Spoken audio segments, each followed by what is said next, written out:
Hey friends! Glad you're here at Eclipse Wizardry. We've cooked up something special. Fleur and Daphne's ancient magic clashed at Yule Ball, forcing Harry to choose his destined mate forever. Liking and subscribing really helps us out. Okay, story time. Chapter 1. The Resonance. The Great Hall had never looked more alive, and Harry Potter had never felt more out of place in it.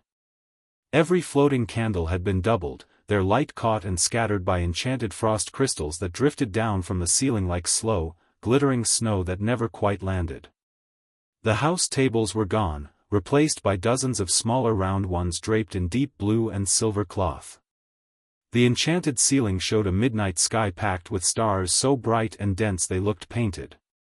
The Weird Sisters were already warming up on a raised dais near the far wall, their instruments making sounds that weren't quite music yet but were getting there, the way a fire gets there before it properly catches. Harry tugged at his dress robes for the 14th time since leaving Gryffindor Tower. They were a deep green. Hermione had strong-armed him into borrowing a set from a 7th-year prefect after taking one look at the maroon catastrophe Mrs. Weasley had sent, and they fit properly, which only made him feel more conspicuous rather than less. Parvati Patil walked beside him in robes the color of flame, laughing at something Lavender had said across the corridor, and Harry smiled at her because she deserved a proper date rather than someone who kept checking if his collar was strangling him. "You look like you're waiting for a punch," Ron said from his left, yanking at his own robes with considerably more desperation. The lace at the cuffs had already started to fray. "I look fine," Harry said. "You look like someone told you the ball was actually a test. Doesn't it feel like one?" Ron considered this. "Yeah, actually." They joined the procession of champions gathering near the entrance to the Great Hall, and Harry felt the shift immediately, the way the air in a room changes when something important is about to happen, the way every sound gets slightly clearer. He'd learned to pay attention to that feeling. It had saved his life at least twice. The Beauxbatons students entered first, flowing in pairs with that particular effortless grace that managed to look natural and rehearsed simultaneously. Harry had gotten used to the way people's heads turned when Fleur Delacour entered a room. What he hadn't gotten used to was the specific way his head turned, which was less about her Vila heritage and more about the fact that when Fleur Delacour moved through a space, she moved like she owned the air above it. She wore silver tonight, not the pale, washed-out silver of something uncertain, but a deep mercury silver that caught light and held it, like her robes had opinions about luminosity. Her hair was up, which was unusual. It made her look like a different kind of powerful than Harry was accustomed to seeing from her. She glanced at the champions line as she passed, and her eyes moved across Cedric, across Krum, across Harry, and paused there for exactly one beat longer than they'd paused anywhere else before she moved on. Harry filed that away without quite meaning to. The Slytherin contingent arrived in force, which was typical. What was less typical was that Daphne Greengrass was among the first through the doors, and she was alone, no partner, no cluster of girls orbiting her the way they usually did in the corridors. The Ice Queen of Slytherin, people called her, and Harry had always privately thought that was both accurate and deeply unimaginative. She wore deep green robes that managed to make the Slytherin color look like an ancient forest rather than a house flag, and her dark hair fell loose past her shoulders in a way Harry had never seen before because Daphne Greengrass did not, as a rule, wear her hair loose. She kept things controlled. She kept everything controlled. Except right now her eyes were moving across the Great Hall with an expression that wasn't quite controlled, it was searching, almost urgent, the way you look when you've forgotten something and you can't remember what it was but your body remembers the shape of the forgetting. Those eyes landed on Harry. She stopped walking. Harry frowned. She looked away, smoothed her expression back to its usual cool precision, and continued into the hall as if she'd never paused at all. Harry told himself he'd imagined it. He was reasonably sure he was lying to himself. The champions processed into scattered applause, and Harry found himself sitting at the head table between Parvati and the space where Cedric's date would go, watching the Great Hall fill with the particular energy of 400 teenagers who had been given permission to stop pretending they didn't have feelings. It was almost beautiful, in a chaotic sort of way. The weird sisters launched into something with a heavy, rolling beat, and the floor flooded with dancers. Harry got through the first dance with Parvati without stepping on her feet more than twice, which he considered a personal victory. She was generous about it. Then the formal dancing broke apart and became general, and Harry retreated to one of the round tables near the edge of the floor because he could see better from the margins and because the drumbeat from the weird sisters did something specific to the air near the dais that he didn't love. He was on his second butterbeer when Fleur appeared beside him. Not approached. Appeared.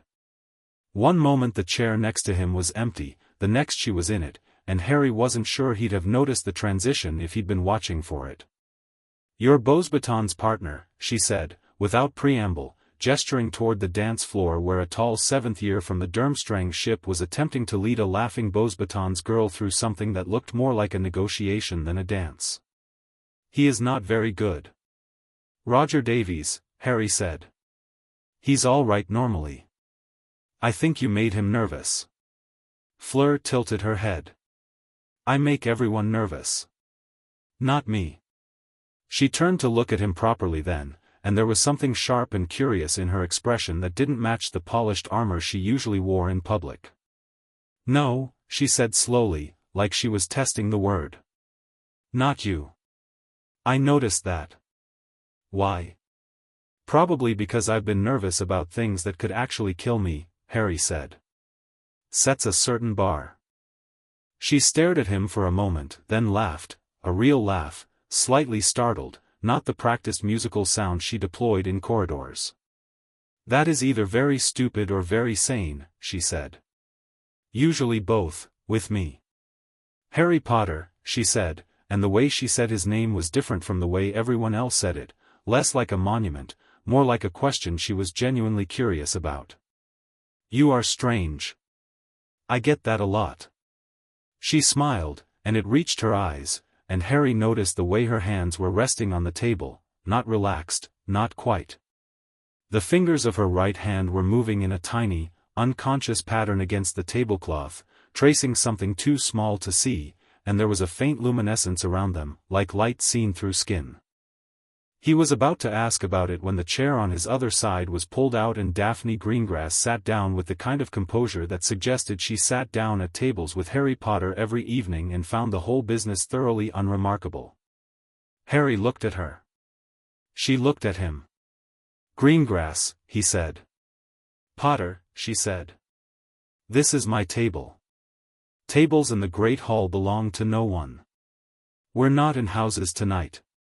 She reached across him for the pitcher of pumpkin juice, poured herself a glass, and settled back as if she'd answered a question that hadn't required further elaboration. Harry looked from Daphne to Fleur. Fleur was looking at Daphne.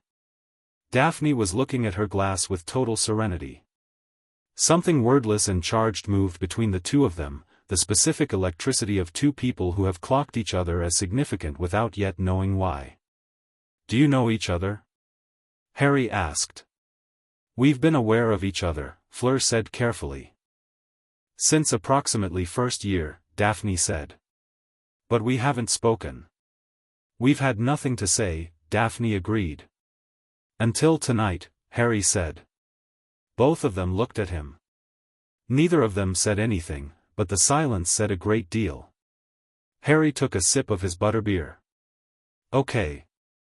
The weird sisters shifted into something slower, more complex, with a melody that seemed to move in two directions at once.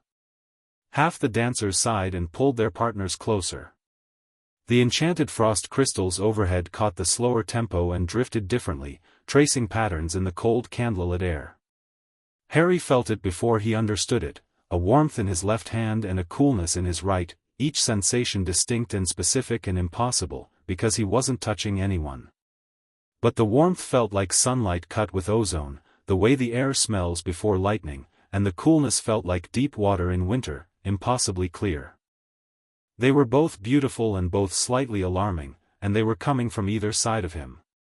He looked at his hands. Nothing. He looked at Fleur. She had gone very still, her eyes wide, her right hand now flat on the table with light moving visibly beneath the skin. He looked at Daphne.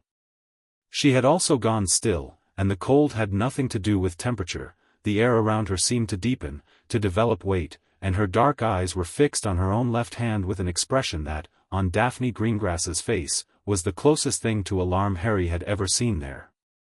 "What," Harry said, "is happening?"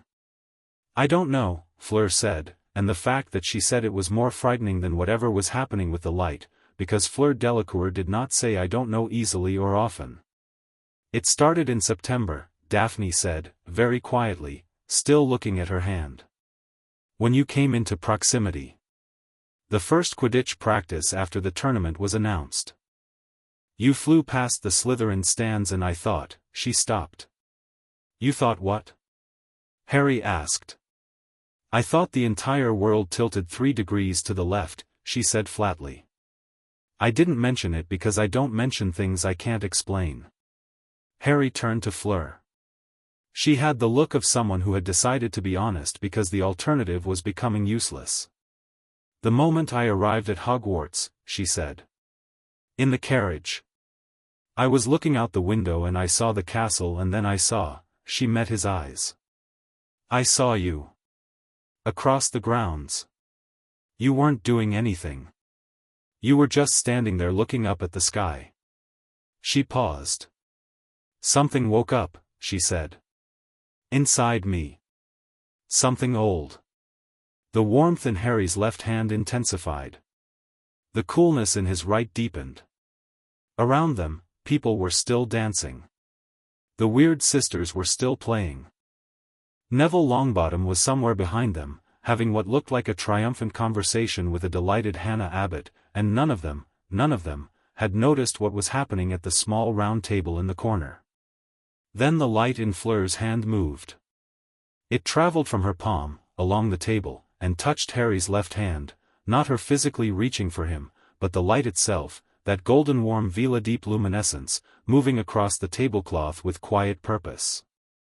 And simultaneously, the deepening cold around Daphne contracted and flowed, a slow tide of silver-tinged air, and touched Harry's right hand with the same quiet, purposeful certainty. Harry's entire nervous system said something very loud and non-verbal. The two currents, warm from his left, cold from his right, met somewhere in the center of his chest, and the collision was silent and enormous and neither light nor temperature but something that had no name in any language Harry knew, something that felt like the moment before a tremendous sound, and every candle in the great hall went out simultaneously. The frost crystals overhead blazed, just for an instant, with light so white and intense that Harry saw the entire hall in negative, 400 people frozen mid-step, mid-laugh, mid-sentence, every face turned upward, and then the light was gone and the candles came back, every single one of them, all at once, and the frost crystals resumed their gentle drift as if nothing had happened. The music had stopped. The weird sisters were staring at their instruments. The entire hall was silent. Then someone near the Ravenclaw table started talking again, tentatively, and the sound spread like a tide rolling back in, and within 30 seconds the Yule Ball was pretending to itself that it hadn't just been interrupted by something it had no frame for.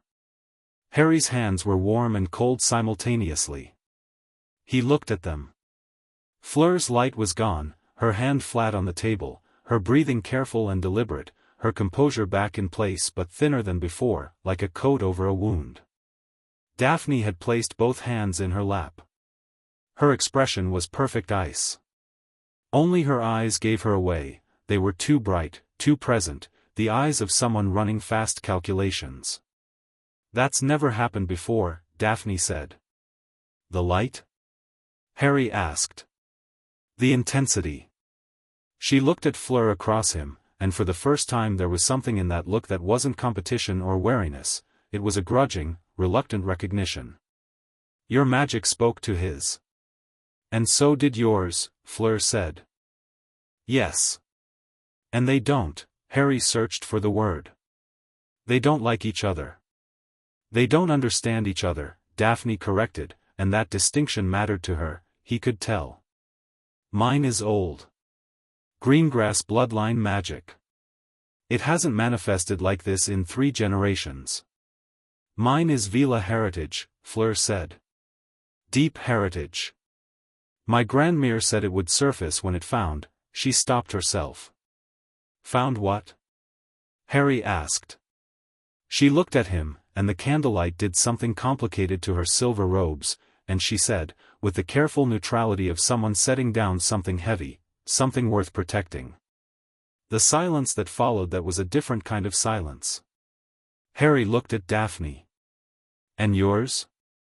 She was quiet for a moment. Then, in the old texts, Greengrass magic recognizes what it calls an anchor. A person whose magical signature is stable enough to, she paused again, selecting words with the precision of someone who does not speak carelessly. Stable enough to bear our power without being consumed by it. Her dark eyes met his. We are, Potter, a family of extraordinary magical violence. We require anchors. Harry absorbed this. Around them, the ball churned on, oblivious. Somewhere across the hall, Ron was having an increasingly heated conversation with Hermione, who looked gorgeous and furious in equal measure. Cedric was dancing with Cho Chang. Krum was watching Hermione from a table with the focused attention of a man watching something he respects. So both of your family magics, Harry said slowly, decided that I'm, what? The correct person to. We don't know what it means yet, Daphne said. I'm not stating a conclusion. I'm stating an observation. The observation being that when we're all in proximity, something significant happens. Significant, Fleur agreed, which was possibly the most restrained word she'd ever applied to the event that had just extinguished every candle in the great hall. Harry sat back. He looked at the ceiling, at the brilliant stars in the enchanted sky, at the frost crystals drifting. He thought about what it meant to be the kind of person whom ancient magic selected, whom prophecies named, whom tournaments entered without consent. He had a great many feelings about being selected by forces larger than himself, and none of those feelings were positive. I want to be clear about something, he said. Both of them looked at him.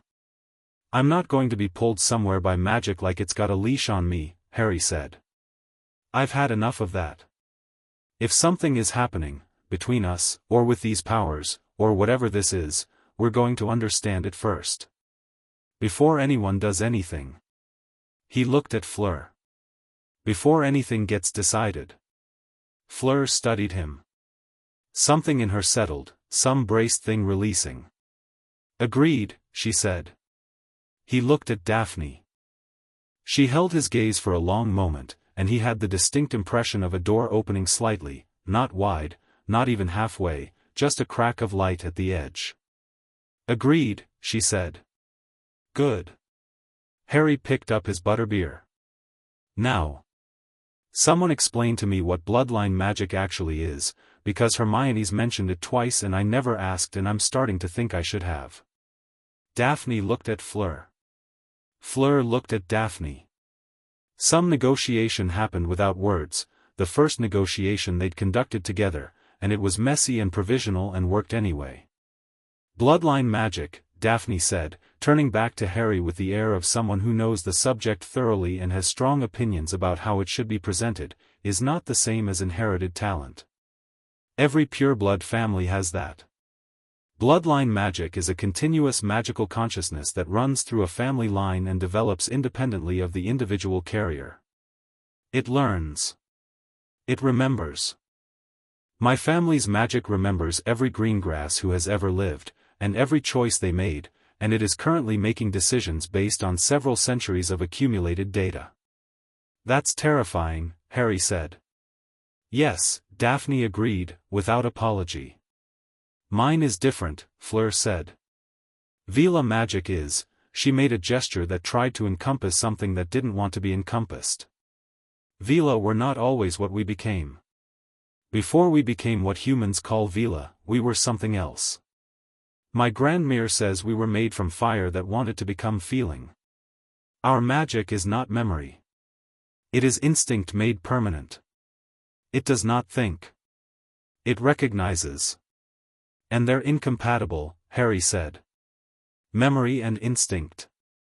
Not incompatible, Daphne said thoughtfully. Orthogonal. They work at right angles to each other. They don't cancel, they clash. When two orthogonal magic systems meet and are drawn to the same focal point, all the candles go out, Harry said. All the candles go out, she confirmed. Fleur had been quiet for a moment, and when Harry glanced at her he found her watching him with an expression that was entirely unguarded, the careful Bosbaden's champion face completely absent. She looked young and curious and a little bit frightened, but not of him, frightened of what was happening inside herself and what it might require of her. Harry understood that feeling intimately. "How do we find out more?" he asked. "I have books," Daphne said. "Greengrass family texts. I brought 3 with me to Hogwarts. I always do." She said it the way you say something you've never told anyone else, not like a confession, just like a fact that has never had occasion to surface before. "They're in my trunk. There are passages on convergence events, what happens when bloodline magic finds an anchor. I can write to my grandmere," Fleur said. "She knows our history better than anyone. Better than the books." "We should do both," Harry said. "And we should," he stopped, because across the hall, near the doors that opened to the entrance corridor, he had spotted something. Draco Malfoy was standing with 2 Durmstrang students Harry didn't know, and they were not talking or dancing or doing any of the things people at a ball did. They were watching. Their eyes moved across the hall with a systematic quality that had nothing to do with teenage social surveillance. They were looking for something specific. And Draco's gaze, when it reached Harry's table, stopped there for just a moment longer than it should have, and something moved in his pale face, not the usual contemptuous amusement, but something quieter and harder and more serious, the expression of someone who has just confirmed a suspicion.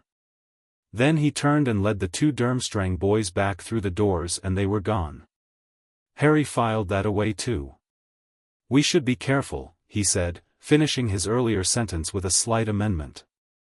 Someone was watching. Daphne followed his gaze to the now empty doorway. "Malfoy," she said, and the name came out flat and careful the way you speak about something you've known to be dangerous for a long time. "He's been interested in ancient magic theory since 3rd year. He gets books sent from the manor." "You noticed that," Harry said. "I notice things," she said simply. "He was with Durmstrang students," Fleur said, a slight frown pulling at her brow. "I know one of them. He is not a student. He came with the ship, but he is not enrolled at Durmstrang. I noticed because his hands," she paused, choosing. "His hands are the hands of someone who casts for a living. The kind of calluses." She looked at Harry. "He's older than he's presenting." The ball was still going on around them. The Weird Sisters had launched into something triumphant and the dance floor was packed. In the corner, Snape was watching his Slytherin students with the territorial attention of a man who considers all of them personal property. Dumbledore was speaking with Madame Maxime and laughing at something, relaxed and silver-bearded and deliberately ordinary. Harry looked at the 3 of them, himself, Fleur, Daphne, at this small round table with its blue cloth and its half-empty glasses and its weight of things unsaid and things not yet understood. "We need to meet properly," he said. "Not here. Somewhere we can actually talk." "The library has private study rooms," Daphne said. "3rd floor, East Corridor. The ones near the restricted section are almost never used." "Tomorrow morning?" She considered. 9 o'clock. Harry looked at Fleur. She nodded once, decisive. 9 o'clock, she said. The Weird Sisters finished their current song with a crashing, joyous finale, and the hall erupted. In the celebrating noise, Parvati found Harry's shoulder and pulled him back toward the dance floor with a look that said she'd been patient long enough about the mysterious corner table situation and she deserved at least one more dance. Harry went, because she was right and because he was still processing the last hour and movement helped him think. But before he stood, he looked back at the table, at Daphne still sitting with her glass and her perfect composure, and at Fleur turning away to rejoin the Beauxbatons group with that silver-lit grace. The warmth in his left hand and the cold in his right had faded. But the memory of them hadn't. It sat in his chest like the ghost of a sound, like the moment after lightning when you're still waiting for the thunder to tell you how close it was. He danced the last 3 songs with Parvati, and she was wonderful, and he was present and attentive and genuinely grateful for her company. And somewhere behind his eyes, in the part of his mind that had learned to keep running even when the rest of him was doing something else, he was thinking about memory and instinct and what happens when they find the same focal point, and he was thinking about a pale boy with his father's eyes watching from a doorway, and he was thinking about the specific look on Daphne Greengrass's face when she said I notice things, like she'd been noticing for years and had no one to tell. The ball wound down past midnight. Students drifted toward dormitories in clusters, flushed and happy and trailing the last of the evening's magic behind them. Harry walked with Ron and Hermione and listened to Ron's increasingly tortured logic about why he hadn't asked Hermione and watched Hermione not quite successfully pretend she didn't care. Some things were inevitable, Harry thought. Some things you circled for as long as you could before admitting you'd been moving toward them all along. He thought about that as he climbed toward Gryffindor Tower. He thought about it as he lay in the dark with the curtains drawn around his bed, the Yule Ball still audible as a distant bass throb from several floors below, and he pressed his right palm and his left palm flat against the mattress and tried to feel what they'd felt, warmth and cold, sunlight before lightning and clear winter water. Both still there. Faint, but there. He closed his eyes. 9 o'clock, he said to the dark, to no one. A decision confirmed. A direction chosen. He slept, and his dreams were full of ancient light. 3 floors below, in the Slytherin dungeons, Daphne Greengrass sat at her desk with a candle lit and one of her Greengrass family texts open before her. The book was old enough that its pages had turned amber at the edges, and the text was in an archaic form of English that read like modern English's more serious older sibling. She had been reading for 40 minutes. Her quill was still, untouched. She didn't need to take notes. She had a memory like deep water, things didn't just sink into it, they settled and stayed. She read the relevant passage for the 3rd time. When the bloodline finds its anchor, and when another magic of equivalent age finds the same anchor simultaneously, the 2 bloodlines do not merge. They do not yield. They enter a state the old families called the resonance, a continuous attunement that builds with proximity and deepens with trust. In the resonance, both magics are amplified beyond their individual capacity. In the resonance, both magics are also at their most vulnerable. The anchor holds the power. The anchor is held by the power. This is not a coincidence. This is the design. She sat with that for a long time. Then she closed the book, extinguished the candle, and went to bed. In the Beauxbatons carriage parked on the grounds, Fleur Delacour stood at the window and looked out at the dark castle and wrote, in rapid and idiomatic French, a letter to her grandmother that contained more honesty than any letter she had sent home in 3 years. She described what had happened. She described Harry. She described the girl in the green robes with the ice in her eyes and the ancient magic running through her like a river that had been waiting a very long time to move. She sealed the letter with her personal seal, not the Beauxbatons seal, her own seal, the one she'd carved herself from raw hawthorn, and set it aside for the morning's owl. Then she stood at the window a while longer. Something worth protecting, she had said, and she had meant it in the abstract, in the old Vila sense of the phrase, the instinctual response to recognition. But she was also, right now, remembering the specific way Harry Potter had said I'm not going to be pulled somewhere by magic like it's got a leash on me, the complete lack of performance in it, the absolute, unadorned conviction. Not bravado. Just fact. Like a person who had learned that distinction through considerable cost. She had spent 17 years being looked at and not seen. Being sought after for what she was rather than who she was. She had learned to wear herself like a fortress. Harry Potter, she thought, had looked at her like she was a person. Simple as that. And it had done something to her that all the ancient magic and bloodline resonance and Vila instinct combined had not quite managed. She turned from the window and went to bed. In the castle above the grounds, the last candles went out. The enchanted ceiling faded from its brilliant star map to simple dark. The frost crystals settled. The Yule Ball ended. The resonance did not. Chapter 2, The Frost and the Flame. The library's third-floor private study rooms smelled like old paper and cold stone and something slightly alchemical that Harry had never been able to identify but associated exclusively with serious magic being done nearby.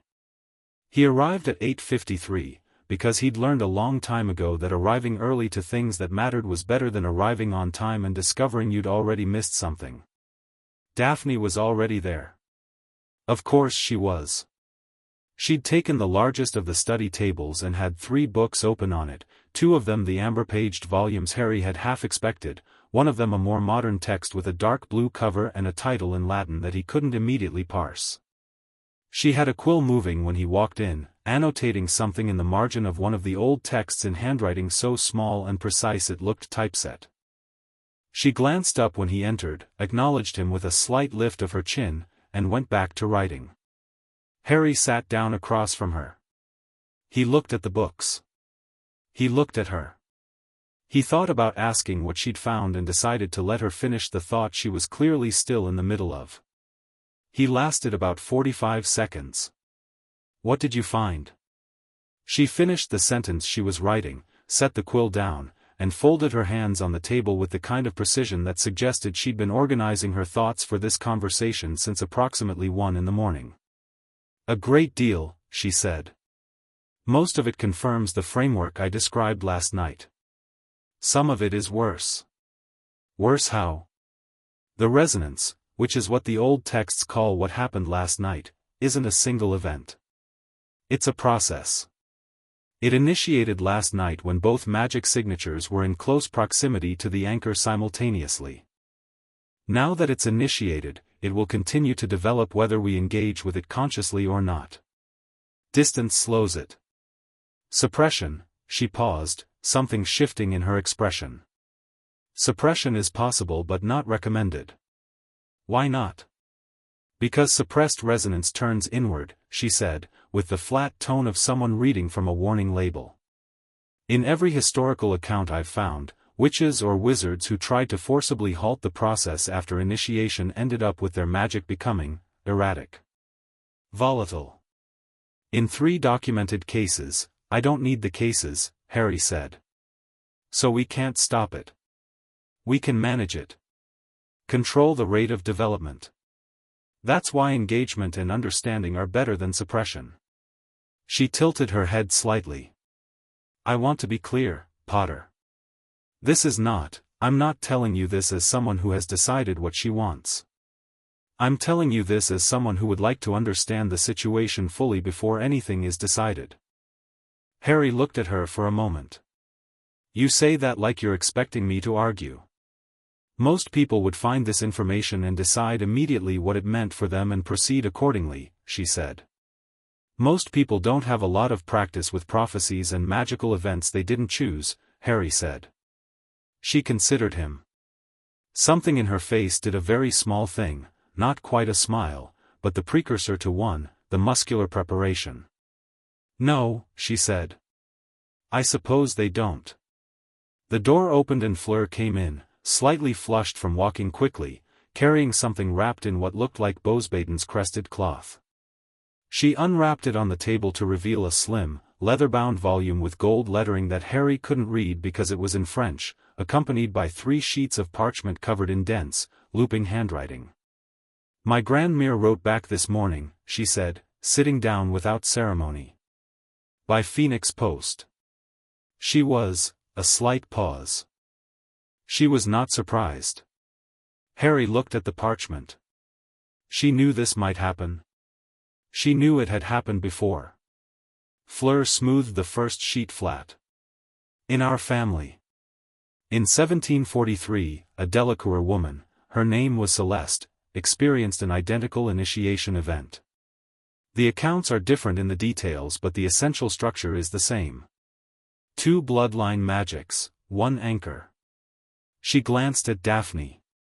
In that case, the second magic was a Lestrange. Daphne's expression shifted fractionally. The Lestrange family bloodline magic, she said slowly, was destroyed. Mid-18th century, she stopped. There was a catastrophic resonance failure. Yes, Fleur said quietly. What happened to Celeste? Harry asked. She survived, Fleur said. The anchor survived. The Lestrange witch, she folded the parchment back carefully. Did not. The study room was very quiet for a moment. So it can go wrong, Harry said.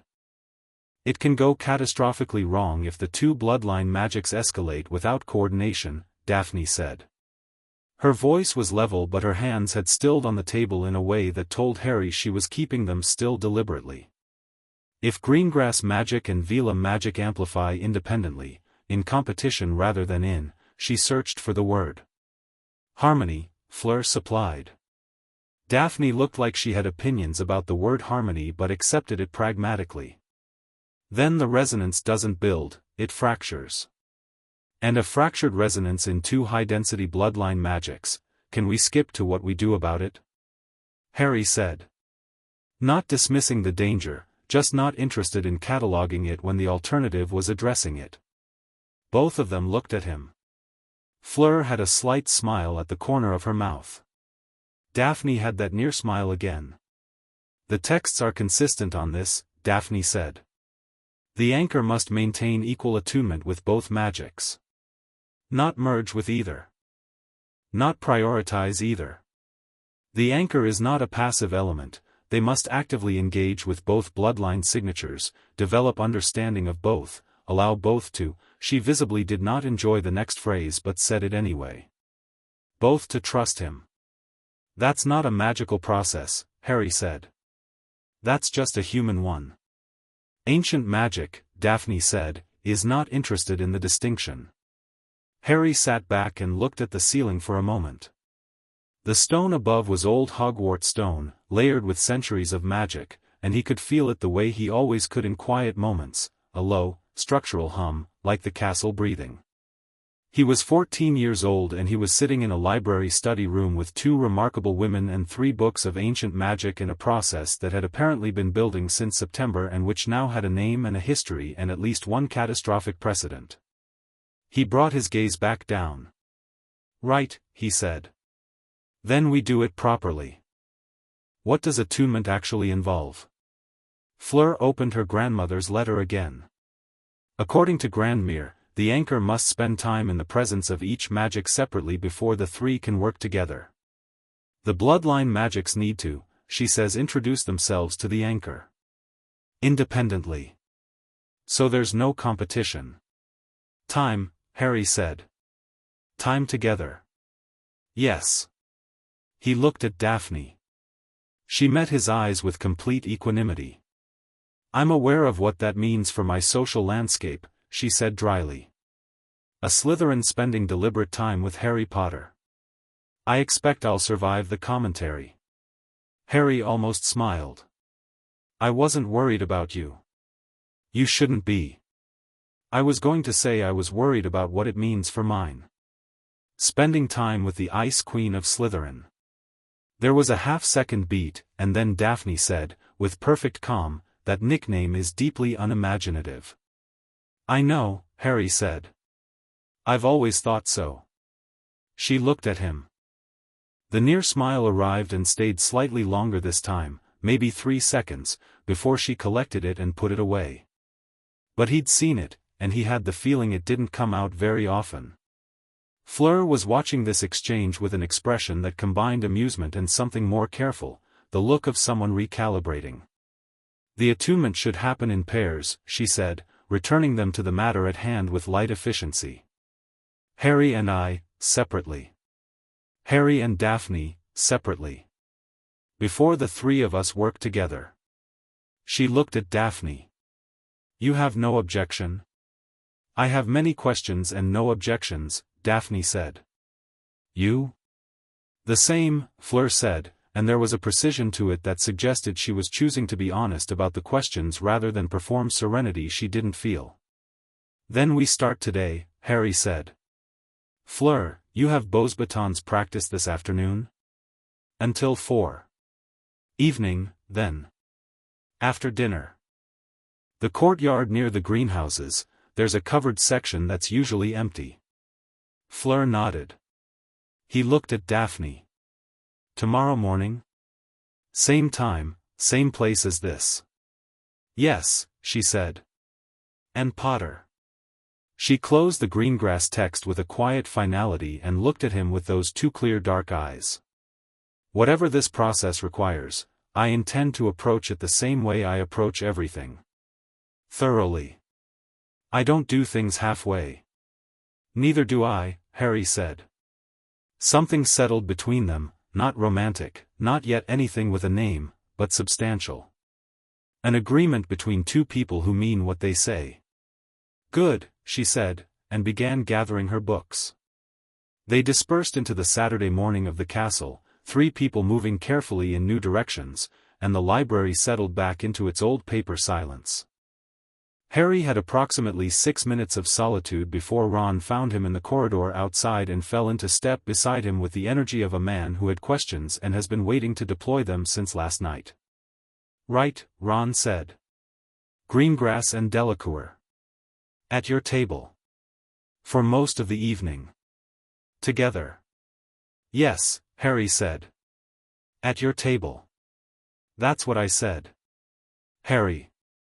Ron grabbed his arm, stopping them both in the middle of the corridor. His expression was genuinely conflicted, equal parts delighted for his friend and thoroughly bewildered by the universe. Do you know who they are? Like, Fleur Delacour makes 7th-year boys walk into suits of armor, and Daphne Greengrass once made Pansy Parkinson cry just by looking at her without changing her expression, and they were both just, sitting with you like it was a perfectly normal. Harry, do you understand what I'm saying? Not entirely, Harry said, which was somewhat dishonest but not entirely. They like you. Ron, no, mate, listen, I need you to understand the caliber of what I'm saying. Those two, together, at your table, and you're sitting there drinking butterbeer like it's Tuesday. I was on my second one, actually. Ron stared at him. Then he dragged both hands over his face and made a sound that communicated a great deal about the difficulty of being Harry Potter's best friend. Fine, he said. Fine. What's actually happening? Because I know that look and it means something magical is going on that you're going to explain to me eventually, and I'd like it to be sooner rather than when it's already dangerous. Harry looked at him for a moment. Ron Weasley, who had walked into a giant chess set for him. Who was currently wearing third-hand dress robes because his family couldn't afford better and had shown up anyway. Who had eyes like a good person. Something magical is happening, Harry confirmed. I'll explain when I understand it better. But Ron, don't mention it to anyone. Not yet. Ron nodded immediately, no questions, no hesitation. Okay, he said. And is it dangerous? Potentially, Harry said honestly. But not from them. Ron took that in, processed it with the particular speed of someone who has grown up in a house full of magical chaos and developed fast triage for what constitutes an actual emergency. Malfoy, he said. Maybe, Harry said. Something. I'm not sure yet. Right. Ron squared his shoulders. Tell me when you need me. I will. They continued down the corridor, and Harry was genuinely grateful, for the simplicity of it, for the absence of drama, for the fact that Ron Weasley had exactly the right amount of questions. The morning passed in the ordinary rhythms of a Hogwarts Saturday, breakfast, which Harry got through without any magical incidents, a Quidditch practice that Angelina had called somewhat unnecessarily given the tournament but which Harry couldn't skip, then lunch, then a free period he spent in the common room half-heartedly reading and actually thinking about what Daphne's texts and Fleur's grandmother's letter had described. He thought about 1743. About Celeste Delacour, who had survived. About the Lestrange witch who hadn't. He thought about what it meant that the Greengrass family magic had not manifested this way in 3 generations and was manifesting now. here, in a teenage girl who kept her hair loose for the first time in his memory the night it began. He thought about what Fleur had said. Something worth protecting. He thought about what it must have taken for her to say that to someone she'd known for approximately 2 hours, a girl trained from childhood to hold herself at a distance from what other people wanted of her, who had just voluntarily announced that her deepest magic had decided Harry Potter was worth protecting. He thought about that for a long time. Dinner came and went. Harry kept his head down through the Great Hall's post-Yule Ball social reconstruction, the couples now visibly coupled, the rejected nursing quiet wounds, the teachers pretending not to have noticed the candle incident. McGonagall looked at Harry once during the meal with an expression that was part knowing and part one him choosing not to ask right now, and he nodded at her very slightly and she returned to her soup. At 7:50, Harry slipped out the side door near the kitchens and went around the long way to the covered section of the courtyard near the greenhouses. Fleur was there first this time. She was standing rather than sitting, hands loose at her sides, and she had changed out of her Beauxbatons uniform into something simpler, dark trousers, a white shirt, her hair down. Without the tournament champion presentation, without the silver ball gown, she looked different. Not less. More, actually, in a way Harry didn't have immediate language for. "You came," she said, and then immediately looked mildly annoyed at herself for saying it. "I said I would," Harry said. "People say things. Not to me. Not usually." He came to stand a few feet from her, in the space where the covered section opened onto the garden. The December air was dense and cold and smelled like frost and dark soil. The greenhouses nearby glowed amber from within. "So," he said. "What does attunement actually look like? Practically?" Fleur was quiet for a moment, and he appreciated that she didn't rush to fill the silence with false confidence. "My grandmere described it as, allowing the magic to move without directing it. Like having a conversation where you stop planning what you'll say and just," she paused. "Just speak. And listen," Harry said. "Yes. Especially listen. Does it require," he gestured vaguely. "Physical proximity," she said. "Not contact, necessarily. Just closeness. Enough for the magic to sense you." She looked at him with a directness that had nothing performative about it. "Is that acceptable to you?" Harry stepped closer. Not dramatically, not slowly, just closed the distance to a natural standing nearness, the kind you'd use if you were about to show someone something in a book. "Is this close enough?" She looked at him for a moment. "Yes," she said. He felt it almost immediately, that warmth in his left hand and then climbing up his arm, the sunlight and lightning smell of it, but this time without the competing cold from the other side, without anything to clash against. It was warmer without the collision. More purely itself. It moved like something that had been restrained and was now allowed to simply be, unhurried and curious and bright. Fleur's eyes closed. Not dramatically, just naturally, the way you close your eyes when you're trying to hear something better. Harry stood still. He didn't try to direct the warmth or push it away or analyze it. He just let it exist, the way you let a bird land on your hand and don't move. "It's," Fleur started, then stopped. "Don't explain it," Harry said quietly. "Just let it be whatever it is." She opened her eyes and looked at him, and what was in her face right then was not something that had a polite name, it was something frank and specific and slightly undone. The warmth between them was real and warm and conscious, and it was doing something that Harry was starting to understand wasn't just magical. "You're not what I expected," she said. "When I came to Hogwarts. You are not what anyone described." "What did they describe?" "A legend," she said. "Something distant. Something that happened to other people." She looked at him steadily. "You are not distant." "No," he agreed. "You are very," she searched for English and then apparently found French more precise. "Present," she said. "You are fully here. Always. When I look at you, there is no part of you somewhere else. A pause. Do you know how rare that is? Harry thought about the people in his life. About Dumbledore, who was always partly in some larger calculation. About Snape, who was always partly inside some old wound. About Ron, who was sometimes present and sometimes lost in the complexity of being a youngest son, and about Hermione, who was partly always in a book even when the book was closed. Maybe, he said. The warmth in his left hand had moved to his chest and he was letting it stay there, this golden deep heat, and it felt like, not possession, nothing like that, it felt like recognition. Like something looking at him and saying yes, there you are. He thought he understood, now, why Fleur's magic had chosen this word. Protection. It wasn't about weakness requiring defense. It was about something precious enough to be worth the effort. Can I ask you something? He said. Yes. Last night, when you sat down at my table. Was that, he paused.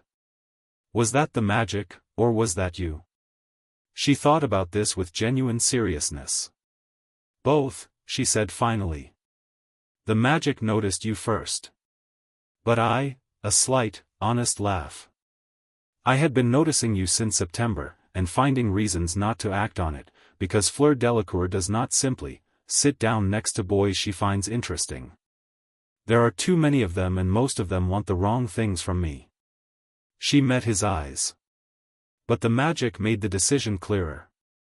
Simpler. It said, go. And I went. And was it worth it? Ask me in a month, she said. But she was smiling, and it was the same real smile as the night before, the one that arrived without preparation. They stood in the covered courtyard for another hour. They didn't force anything.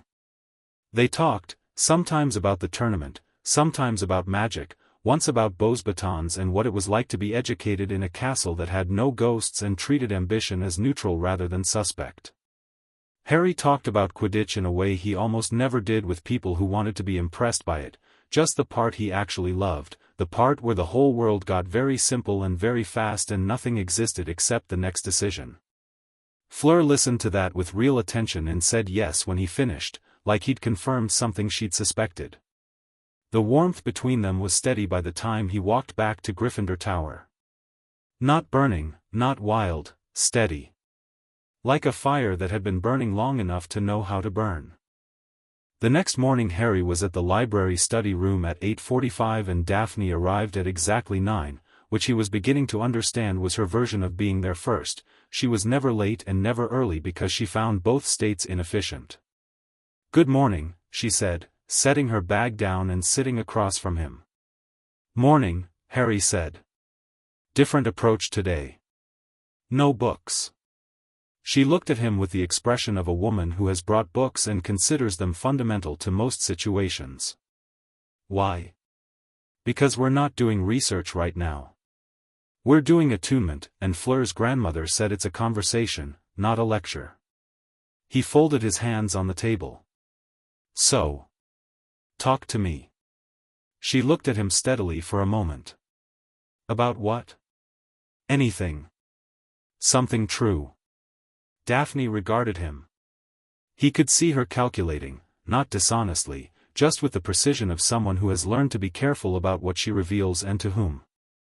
Then she seemed to make a decision about it, the way you decide to step off something high. I've known about the Greengrass bloodline magic since I was 8 years old, she said. My mother sat me down and explained it the way most parents explain something difficult, with too many facts and not enough comfort. She told me it would manifest when it found an anchor. She told me the anchor would be someone unusual. She told me that when it happened, I would know. She paused. She didn't tell me it would be terrifying. Is it? Harry asked. Yes, she said, without decoration. It is terrifying because I have spent 6 years learning to be completely self-contained. To need nothing from anyone. To be entirely sufficient. She looked at him with those clear dark eyes. And now there is a magical process that is, essentially, telling me that I require someone else to hold my power safely. That without an anchor, my magic is. She stopped, and what stopped her was something real, something she was working around carefully. Dangerous, she finished. To myself. Not to others. Greengrass magic doesn't harm others uncontrolled, she said. It harms the carrier. It turns inward. A beat. My great-aunt Isolde had no anchor. She was brilliant. She is why we have a wing in St. Mungo's named after us. Harry absorbed this. I'm sorry, he said. It was before I was born. But she said it the way you say things that happened before you were born but shaped you anyway. The cold and deep water sensation was beginning, gentle and careful, feeling its way into the space between them the way cold water moves around your hand when you put it in a winter stream. It was different from Fleur's warmth, not less beautiful, just entirely different in quality. Where Fleur's magic recognized, Daphne's magic assessed. It moved around Harry like it was reading him, careful and thorough, and he had the sense of being evaluated by something very old and very patient and very, very precise. He didn't brace against it. He just stayed present. Daphne had gone still in the way she'd gone still at the Yule Ball, very quietly, inwardly, like someone listening to something outside normal hearing range. The cold moved between them, doing its ancient assessment, and Harry felt it travel along his spine and then settle in his chest beside the memory of Fleur's warmth, and the two sensations were side by side now, not clashing, not colliding, just coexisting with the cautious proximity of two things that don't yet understand each other but are willing to try. It's reading you, Daphne said softly. My magic. She stopped, and for the first time the precision in her face broke open slightly, replaced by something raw and almost wondering. It likes you, she said, and it came out like she hadn't meant to say it, like it had slipped through a gap in her composure without permission. She snapped her composure back immediately, a perfect repair job, but the crack had been there and they'd both seen it. I'll try not to be smug about it, Harry said. She looked at him sharply, and then she laughed. Not the near smile, not the fraction of expression, she laughed, short and real, and the sound of it was almost startling in its warmth because you never expected that kind of laugh from a face that controlled itself so thoroughly. Insufferable, she said, but there was no venom in it. That's the nicer version of what Ron calls me, Harry agreed. They stayed in the study room until 10:30, and Daphne talked about things she didn't usually talk about, the specifics of bloodline magic theory, yes, but also her younger sister Astoria, who was arriving at Hogwarts next year and already showed signs of the bloodline magic manifesting early and differently. She talked about it with a fierceness that had nothing academic in it. She was afraid for Astoria, he realized, and the fear was the thing she'd been carrying most quietly. She'll be all right, Harry said. Daphne looked at him. You can't know that. No, he agreed. But I've noticed that things usually go better when people stop thinking about them as inevitable disasters and start thinking about them as problems to solve. She stared at him for a long moment. That's either very stupid or very sane, she said. Harry froze. Because those were the exact words Fleur had used. Daphne noticed his expression. What? Nothing, he said slowly. Just an echo. She frowned faintly, not quite following. He let it go. They packed up and moved into the main body of the library, and Harry was halfway to the door when the cold and deep feeling spiked, sudden, sharp, a warning with no attached explanation, the way an animal goes still before it can name the threat. He turned.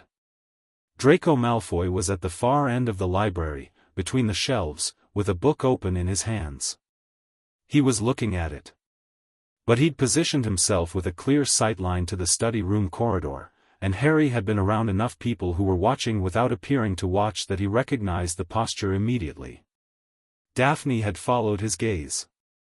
He's been there long enough to have read that entire section, she said, very quietly, very level. He was there when I arrived this morning. How do you know? Because I notice things, she said. And because that's a copy of Blackwood's Survey of Bloodline Magic, which he would only be reading if he knew what to look for. Harry looked at the book in Malfoy's hands from across the library. Even at this distance he could see the spine well enough to confirm what Daphne had said. "He knows," Harry said. "He knew before last night," Daphne said. "Someone told him what to watch for." "His father." "Yes." Draco turned a page. He didn't look up. He was very good at pretending he wasn't doing what he was doing. But the pretense had a quality Harry had learned to identify: too clean, too deliberate, the way bad actors are very still because they're concentrating on being still rather than just being it. Harry started walking toward him. Daphne said, very quietly behind him, "Potter." "I'm not going to hex him," Harry said. "I'm going to have a conversation." "What kind of conversation?" "The honest kind." He heard her pause behind him, and then heard her footsteps follow, not because she thought it was the wise choice, he suspected, but because she was constitutionally incapable of standing at a distance from something significant that was happening. Harry stopped at Draco's shelf. Draco finished his sentence, or pretended to, and looked up with the expression he kept loaded and ready, that particular Malfoy mixture of contempt and boredom that he'd been refining since first year. "Potter," he said. "Malfoy," Harry said. He glanced at the book. Blackwood Survey. Comprehensive choice. "Your father recommend it?" A fraction of a pause. "I read widely." "I'm sure." Harry looked at him steadily. "Those Durmstrang students you were with last night. The ones who aren't actually students." Draco's eyes flicked to Daphne and back to Harry. "I don't know what you're talking about." "I think you do," Harry said. "I also think you're not necessarily the one making the decisions here, which means you're in a more complicated position than you usually are." He let that sit. "I'm not threatening you. I'm pointing something out." Draco's jaw tightened. "You have no idea what you're involved in," he said, and it came out more genuine than he'd apparently intended, because he heard himself say it and something moved in his face, something almost like warning. Almost like concern. Then the armor went back up. "Stay out of things that are older than you, Potter. Things that are older than me seem to have strong opinions about staying out of themselves," Harry said. "Tell your friends that whatever they're planning involves people I won't let get hurt." "That's not a threat either. That's just useful information." He held Draco's gaze for another 3 seconds, long enough to be certain he'd been heard, and then turned and walked away. Daphne fell into step beside him without a word. They made it out of the library and into the corridor before she spoke. "That was direct," she said. "Yes. Malfoy doesn't respond well to direct." "No," Harry agreed. "But Malfoy, who's carrying orders from his father, doesn't respond well to anything. At least this way he knows we know." He glanced at her. "He's not the problem.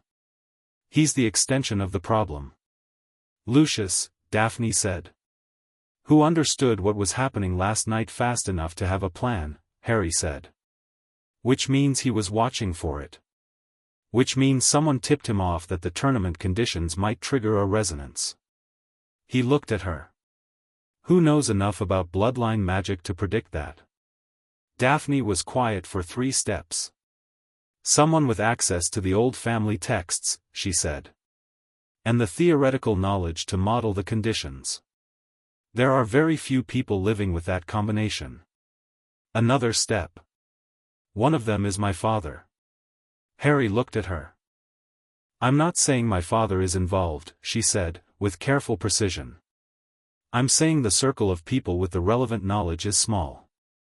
And I would rather know the shape of the problem than be surprised by it." "So would I," Harry said. They paused at the top of the staircase where their routes diverged, Gryffindor Tower north, Slytherin Dungeons south. The morning castle was full of weekend life around them, students crossing and calling and moving in the ordinary chaos of a Saturday. None of them knew that something old and significant was threading itself through the foundations of their world, had been since the night before, was still moving. "Tomorrow," Daphne said. "We should meet as three. You, me, Fleur. I'll bring the texts. She should bring her grandmother's letter. 3 o'clock. 3 o'clock. She picked up her bag.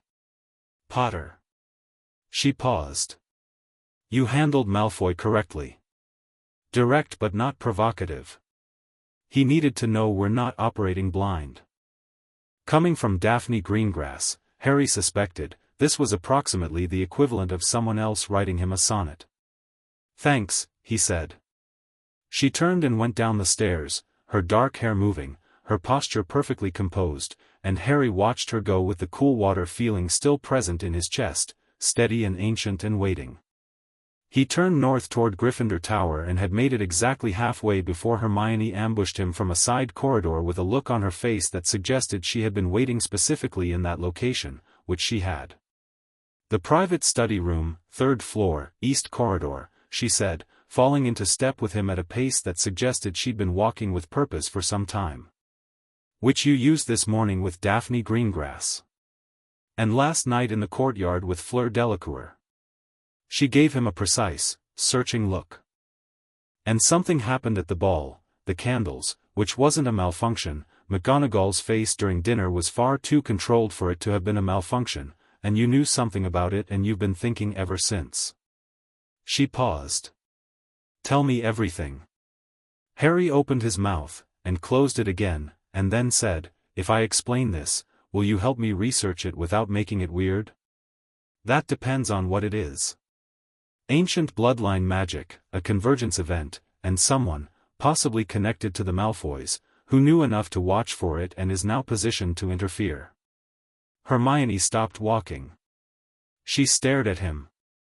He watched the sequence of expressions cross her face: disbelief, recognition, fierce intellectual excitement, and the look that meant she was already composing a reading list. "Harry," she said carefully, "do you understand how significant convergence events are?" "They've occurred 7 times in recorded history," Harry said. "Possibly 8, depending on which record you trust." "I know. Can you help me figure out what Lucius Malfoy would want with one?" Her eyes narrowed. Then she nodded, crisp and decisive. "Library. Tonight. Bring Daphne's texts and Fleur's grandmother's letter." "Tonight," he agreed. They walked on, and the castle hummed around them with its centuries of accumulated magic, and the warmth in his left and the cold in his right were both there now, both steady, both present.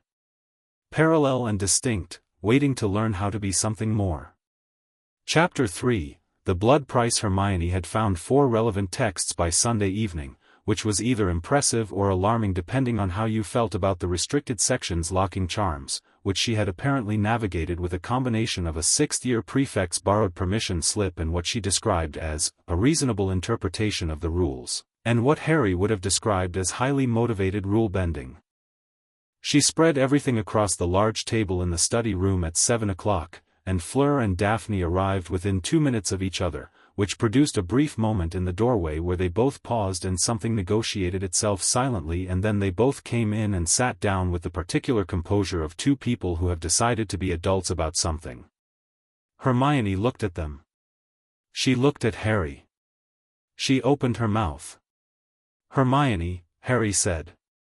"I'm not going to say anything strange," she said. "You were going to say something." "I was going to say that this is a remarkable situation and I'm honored to be trusted with it." She looked at Fleur and Daphne in turn. "I'm Hermione Granger. I'm going to help with the research component because Harry needs someone who can access texts quickly, and I'm better at that than anyone in this castle, including most of the professors." Daphne studied her. "That's accurate," she said, which Hermione clearly hadn't expected, and which produced a moment of surprised respect between them that Harry watched with quiet satisfaction. Fleur said, "I have heard of you. Crumb mentioned you." A slight smile. "He said you were frightening." "He meant it as a compliment," Hermione said, with dignity. "I know," Fleur said. They spread the materials across the table, Daphne's 3 Greengrass texts, Fleur's grandmother's letter and the slim French volume, Hermione's 4 editions, and 2 parchments of notes that Hermione had already compiled with her characteristic speed and thoroughness. Harry had contributed nothing material to this collection, which would have bothered him more if he hadn't already understood that his role in this was not research. "What has Hermione found that we haven't?" Fleur asked, looking at the new texts. "The Malfoy angle," Harry said. Hermione's expression did the thing it did when she'd uncovered something she wished she hadn't. "There's a record, incomplete, deliberately fragmented, I think, someone removed pages, in Rosier's Compendium of Bloodline Events about a convergence resonance in 1899. The Malfoy family was involved. Not as anchor or bloodline carrier." She paused. "As, the text uses the word harvesters." The room was quiet. "Harvesters," Daphne said, and her voice was absolutely flat. "The resonance, when it reaches a certain stage of development, produces what the old texts call convergence energy," Hermione continued. "It's not a spell, not a potion ingredient, not anything that fits neatly into modern magical categories. It's more like a concentrated form of magical potential. The old families called it primordial light." She looked at her notes. "In 1899, a Malfoy patriarch found a way to siphon convergence energy from an active resonance. The text doesn't say how. The pages about the method are missing." "What does it do?" Harry asked. "The energy. If you take it."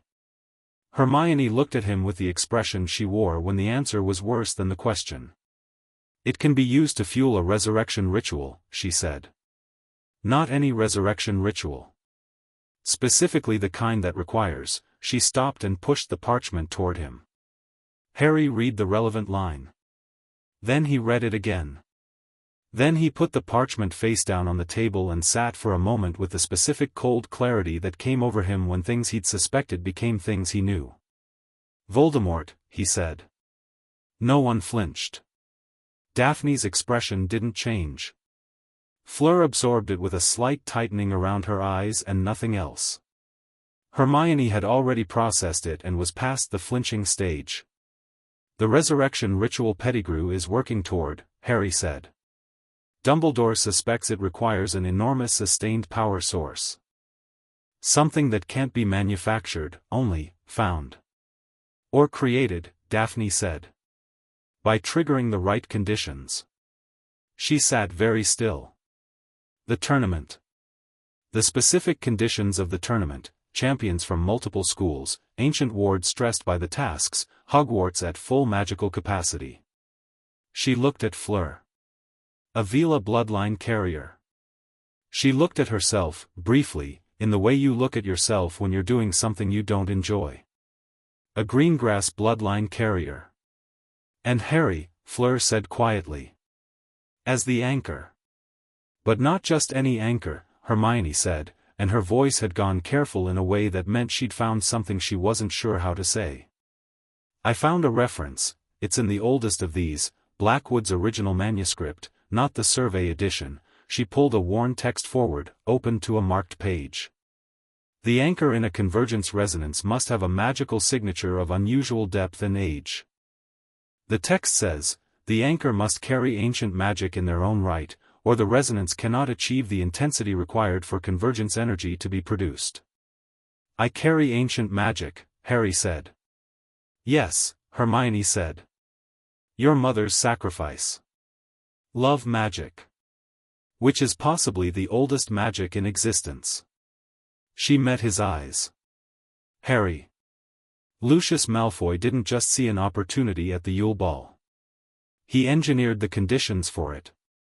The tournament itself was partly designed to bring these elements together," Daphne said, finishing the thought with the speed of someone whose mind had been 3 steps ahead for the last 2 minutes. "Which means someone with foreknowledge of the resonance conditions influenced how the tournament was structured. The school selection, the specific challenges, the timing." Her dark eyes moved to Harry. "Someone put your name in the goblet." "We knew that," Harry said. We knew it was Barty Crouch Jr., acting as Moody, Daphne said. We knew someone wanted you in the tournament. What we didn't know was the specific reason. She looked at the table full of texts. Now we do. The study room felt suddenly smaller. Harry looked at the four of them, Fleur with her careful composure and the warmth of her magic a steady presence at the edge of his awareness, Daphne with her ice and her ancient family knowledge and the cool water depth of her bloodline magic already woven into his chest, Hermione with her ruthless intelligence and her stack of books and her unswerving loyalty, and felt something that was the opposite of alone. He also felt something that was very much like anger, which he found useful because anger, for Harry Potter, was less an emotion than a fuel source. Right, he said. So Lucius Malfoy is trying to use what's happening between us as a power source for Voldemort's return. And he needs the resonance to develop to a certain stage before he can harvest it. He looked around the table. Which means we have two options. We stop the resonance, which we've already established isn't safe, or we control the rate of development well enough that he can't harvest what he needs. There's a third option, Fleur said. Everyone looked at her. She had her grandmother's letter in her hands and was looking at a specific passage. Harry could see her eyes moving across the French text with focused attention. My grandmère writes about Celeste, she said. About what Celeste did in 1743, when someone attempted to interfere with her resonance. She looked up. Celeste didn't stop the resonance. She accelerated it. Daphne stared at her. That's extraordinarily dangerous. It destroyed the people attempting to harvest it, Fleur said. Convergence energy at full development is not a resource. It is a force. The 1743 harvesters were, she found the word in the French text. Incinerated, she said. Is that the right word? That's the right word, Hermione confirmed. So Celeste's approach was to develop faster than they could contain, Harry said. Yes. And the Lestrange witch who didn't survive, that was the 1743 resonance? No, Fleur said. Different event. Celeste's resonance partner survived. Both of them survived. She paused. My grandmère is, she is very insistent on one point in this letter. She says the reason Celeste survived and others have not is not because she was more powerful. She looked at Harry with an directness that made the warmth in his chest intensify sharply. It is because she trusted her anchor completely. Without reservation. Before the moment of crisis, not during it. Another pause. She says that is the hardest part. Harry looked at Daphne. Daphne was looking at her own hands, the ones that held 3 generations of family magic that turned inward when it found no anchor. Her jaw was set. Her expression was controlled. But her breathing was slightly more deliberate than usual. That's what you're afraid of, Harry said. Not accusatory. Just recognizing it. She looked up. What? Trusting. The way it requires. He held her gaze. Not me specifically. The act itself. She was quiet for a long moment, and he thought she might deflect, might reframe it, might wrap it back in the language of theory and bloodline magic dynamics. She was very good at that. Instead she said, with a quietness that had nothing of ice in it, yes. Fleur said nothing. She had the wisdom to let that sit. Hermione looked at her notes and said, with the sensitivity of someone who has learned when research is not the right response, I'll leave these with you and look into the harvesting methodology more tonight. I think understanding the mechanism is important for defense. She began gathering the texts that were hers. Whatever happens, I'll find the missing pages. She looked at Harry with a certainty that was better than any promise. I'll find them. I know you will, Harry said. She left, and then the 3 of them were alone in the study room with the weight of what they just mapped out together, and the castle hummed around them with its deep structural magic, and outside the window the December sky was the dense, navy blue of early winter evening, the first stars just appearing. I need to speak to Dumbledore, Harry said. Daphne looked at him. You trust him with this? I trust him with the information. I don't trust him to let us handle it ourselves without interference. He saw her expression. He'll want to manage it. Take over the situation. Decide what we know and when. Then why tell him? Because he already suspects something.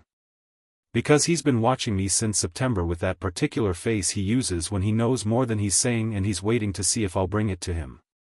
And because if I don't go to him voluntarily, he'll come to me, and I'd rather control that conversation. Harry stood. I'm going now, actually. While I still know more than he does. Fleur raised an eyebrow. You want to surprise Dumbledore? I want to be the one who chooses when to share information, Harry said. Not him. He picked up his bag. Meet tomorrow? Same time, here. We should start working on what coordination looks like, the three of us together. They agreed. He left. Dumbledore's office was accessed by the stone gargoyle on the 4th floor, which required a password that changed weekly. Harry stood in front of it for 3 seconds, then said, "Sherbet lemon," which worked because Dumbledore had the password rotation habits of a man who genuinely loved sweets and saw no reason to be unpredictable about it. The gargoyle stepped aside. Harry went up. He knocked. "Come in, Harry," Dumbledore said, as if he'd been expecting him, which he probably had. The office was warm and cluttered and smelled of old books and something slightly sweet, and Fawkes was on his perch making the low sound that meant he was in a contemplative mood. The sorting hat was asleep. Various silver instruments spun and gleamed. Dumbledore was at his desk, and he looked up from whatever he'd been reading with the gentle, attentive expression he kept in reserve for conversations he considered important. "Sit down," he said, and the fire crackled in the hearth, and Harry sat. "I need to tell you something," Harry said. "And then I need you to tell me what you actually know about it, not what you think I should know." Dumbledore's expression did a very small thing. "That is a direct opening," he said. "I've found that indirect openings with you cost a lot of time," Harry said, without heat. Dumbledore studied him for a moment, and something in those blue eyes, the ones that were ancient and brilliant and occasionally too comfortable with sacrifice, shifted into a register of genuine respect. He set down his quill. "Very well," he said. "Tell me." Harry told him. Everything. The resonance, the bloodline magics, Hermione's research, Malfoy, the harvesting, the connection to Voldemort's resurrection ritual. He laid it out clearly and in order and watched Dumbledore's face while he did it, watched the slight reactions beneath the stillness, a fractional tension when Harry mentioned the harvesting, a more significant one when he said the words convergence energy, a pause when Harry connected it to the goblet. When Harry finished, the fire crackled and Fawkes made a sound like a question. "You've been thorough," Dumbledore said. "Yes." "How long have you known the extent of it?" "Since last night," Harry said. "Since Hermione found the Rosier's compendium reference." He looked at the headmaster. "Your turn." Dumbledore was quiet for a moment that lasted just long enough to tell Harry that there was something he was deciding whether to say. Then, "I have suspected a connection between the tournament and bloodline magic convergence conditions for approximately 6 weeks. Since I became aware that Miss Delacour and Miss Greengrass were both manifesting bloodline magic signatures more actively than their baseline." He folded his hands. "What I did not know was the specific mechanism or the Malfoy family's historical precedent for harvesting." "So you knew and didn't tell me," Harry said. "I knew pieces and was still assembling, Professor." Harry's voice was level, not angry, but completely firm. "If you'd told me what you suspected 6 weeks ago, we'd have 6 more weeks of preparation than we have now." Dumbledore looked at him. The fire did something interesting to the light in the office, and Fawkes turned his head. "You're right," Dumbledore said simply.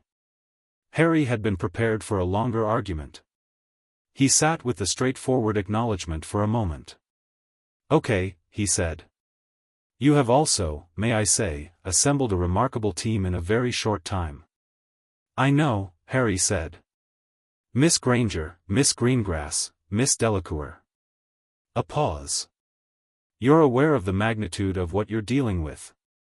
I am. Harry looked at him. I need your help on one specific thing. The missing pages in Rosier's compendium. The method Lucius Malfoy would use to harvest convergence energy.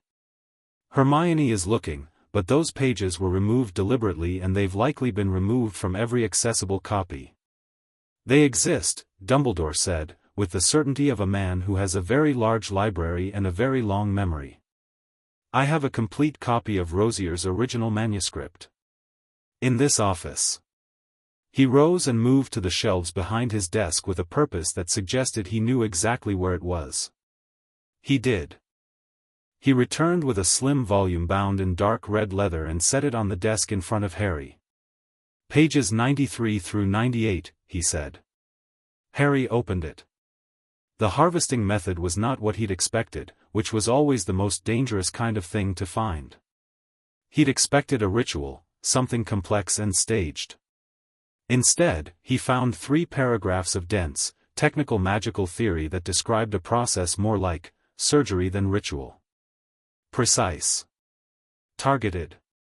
Something that could be done quickly, in a moment of distraction or vulnerability, by someone who knew exactly what they were doing.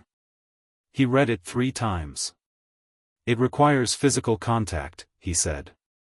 Yes. With the anchor. Yes. So they need to get their hands on me during an active resonance. He looked at Dumbledore. The tasks. The second task is in 2 weeks. Yes. If the resonance develops enough between now and then, and if Fleur and I are in the lake simultaneously, which we will be, the conditions would be optimal, Dumbledore said quietly. Harry closed the book. He thought about Lucius Malfoy in a drawing room somewhere, managing this at a comfortable distance, sending pieces forward like a chess player who never touches the board himself. He thought about the fake Moody who had put his name in the goblet, about Barty Crouch Jr. playing a long, patient game. He thought about the 2 Durmstrang students who weren't students. He thought about Fleur's grandmother's letter, about acceleration being the answer. About trust being the mechanism. I'm not going to let the second task become an ambush, Harry said. No, Dumbledore agreed. We must be certain it does not. What can you do on your end? I can investigate our Durmstrang guests with considerably more resources than you have available, Dumbledore said. And I can ensure that the task monitoring is enhanced. Discreetly. A slight pause. Harry. I want to ask you something, and I want you to know that whatever your answer is, I will respect it. Harry waited. The resonance will continue to develop. The process you're in now, the attunement, the trust building, this is not something I can help with, regulate, or accelerate. This is entirely between you and those 2 young women.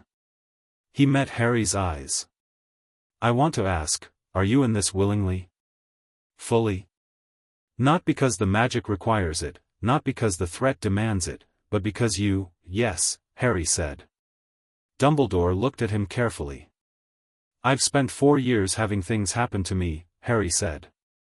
Being entered in tournaments, being targeted, being named in prophecies. I'm done being the passive element. He stood. I'm not in this because I was selected. I'm in this because Fleur and Daphne are remarkable and the magic is real and I am choosing it. Actively. He picked up his bag. That's the difference. Between this and everything else that's ever been decided for me. Dumbledore stood too, and something in his ancient face did something that wasn't quite pride and wasn't quite relief and was possibly the particular emotion of a man who has been carrying something heavy for a long time and has just been told he can set a portion of it down. Then go, Dumbledore said simply. And Harry paused at the door. Be careful with them, Dumbledore said. Not because they're fragile. They're very clearly not. But because what they're choosing to give you access to, in trusting the resonance, is not a small thing. I know, Harry said, and meant it. He went back down the spiral staircase and into the corridor and stood for a moment in the cold castle air, running through everything, sequencing it, building the shape of what needed to happen. 2 weeks to the second task. 2 weeks to develop an attunement strong enough that Lucius Malfoy couldn't harvest it and strong enough that they could survive whatever came next. 2 weeks. He went to bed. The next morning's session in the study room had a different quality than the previous ones. Harry came in with Dumbledore's information already organized in his head, and he told them both immediately, everything from the meeting, the missing pages, the physical contact mechanism, the second task timeline. He laid it on the table the same way he'd laid it before Dumbledore, clearly and in order, and watched them process it.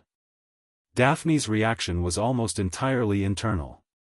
Her stillness deepened, and her eyes moved through the implications with rapid precision, and after approximately 15 seconds she said, "They'll try to use one of the Durmstrang students as the contact point. Not Malfoy himself. Someone Harry won't immediately identify." "In the lake," Fleur said, her voice tight with a specific controlled fury. "Where visibility is poor and it would look like accident or confusion in the task chaos." "Yes," Harry said. "Then we prepare for that specifically," Daphne said. "And we work on the resonance." She looked at Fleur with the clear-eyed acknowledgement of someone who has passed the point of pretending something isn't happening.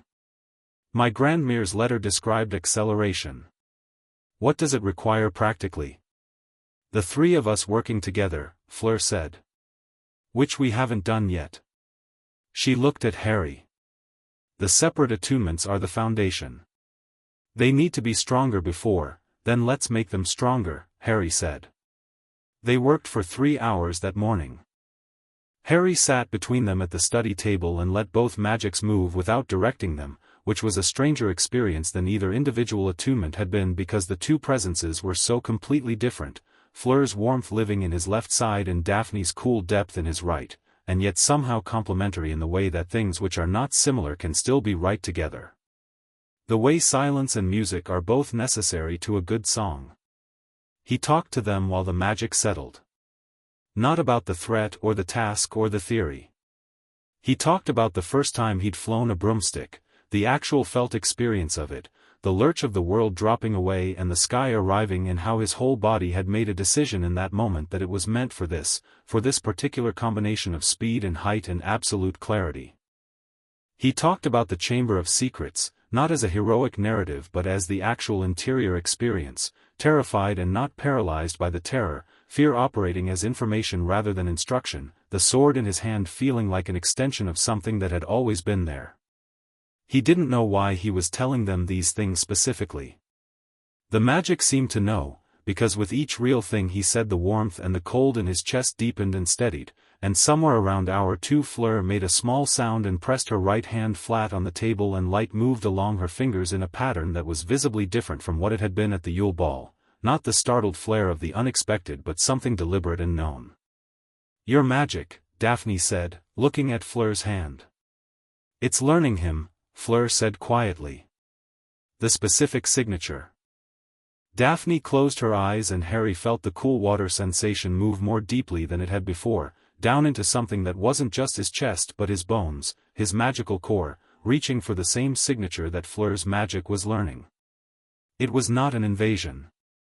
It was more like 2 rivers finding the same source, separately, and beginning to understand they were not unrelated. When Daphne opened her eyes they were brighter than usual, and the composure on her face had a different quality, not built, not constructed, just there, the composure of someone who has found solid ground. "We can do it," she said. "The acceleration, when the time comes. I can feel," she paused, clearly selecting words with unusual care. "I can feel that it's possible now in a way it wasn't yesterday." 3 days, Fleur said. 3 days of this and we'll be ready. 2 weeks until the task, Harry said. "We have time." They did not have quite as much time as they thought. 2 days later, on a Wednesday afternoon when Harry was walking back from a defense against the dark arts session that Professor Moody, the real one, the fake one, the monster in a good man's skin, had run with his usual unsettling intensity. Harry felt it. The cold in his chest did not warn him. It screamed. He was in the 4th floor corridor, 20 meters from the staircase, and the cold hit him with a force that stopped his feet mid-stride and turned him around before he'd consciously decided to turn, and he was already moving, running without quite knowing toward what. He found out on the 3rd floor. The corridor near the restricted section, their corridor, the one they'd been meeting in every morning, was not empty and not quiet. There were 2 people standing at the far end, near the window that looked out over the grounds. One of them was Daphne. The other was a tall, dark-robed figure Harry didn't know on sight, but who had the built quality of someone who was more than they appeared, the same quality as the not-student Durmstrang boys from the Yule Ball, but more refined, more deliberate.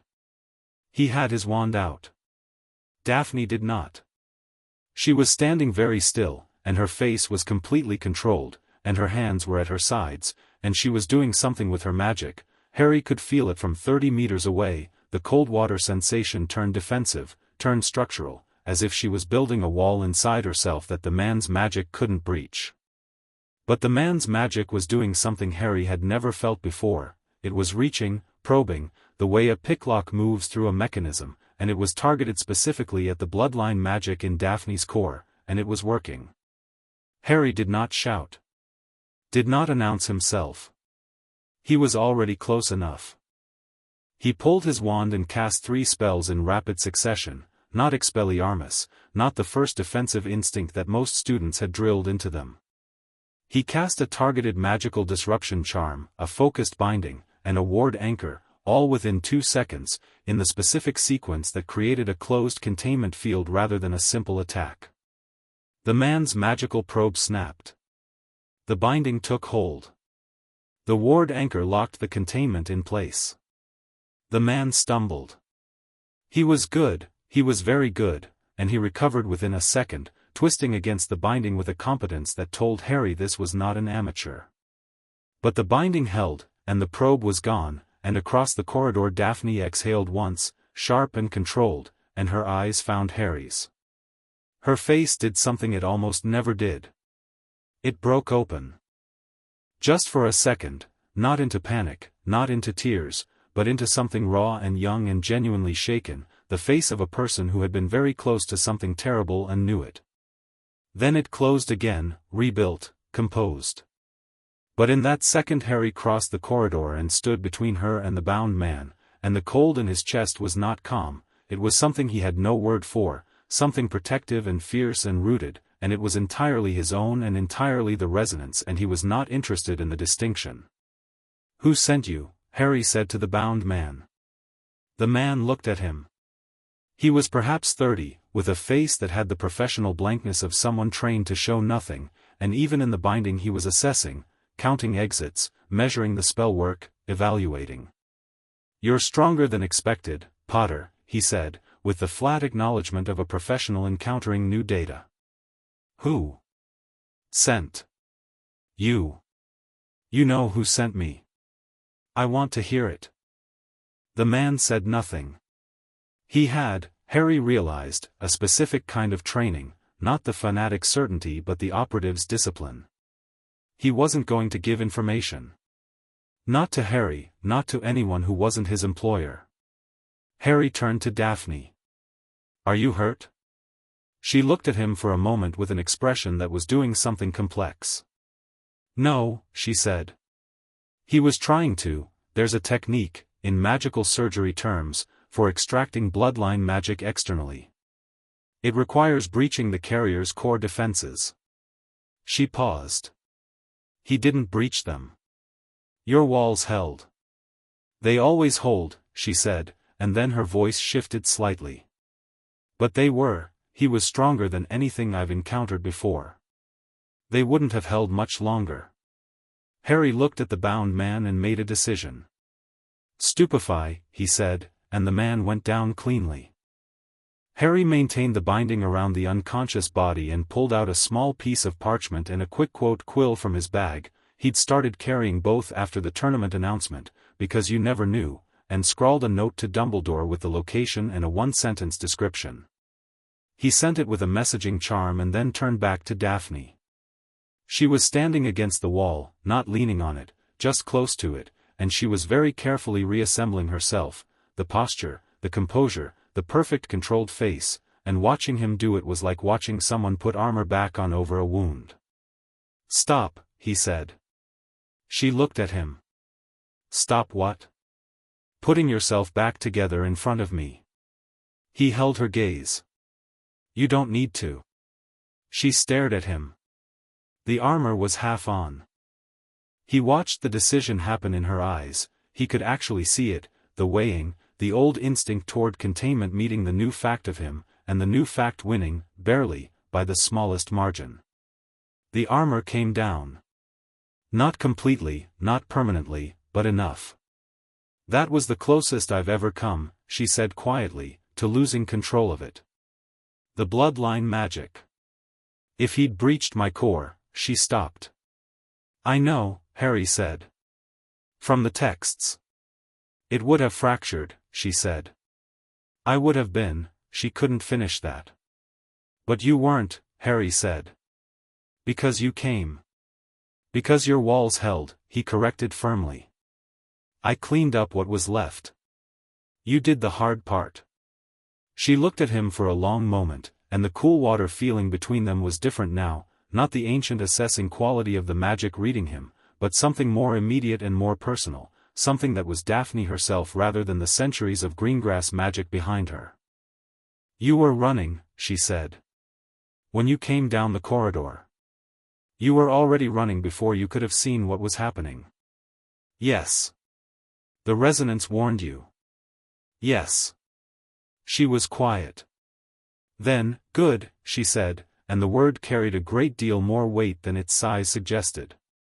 Dumbledore arrived 4 minutes later with McGonagall, and the bound man was removed with brisk efficiency and a great many questions that Harry answered with complete accuracy and appropriate brevity.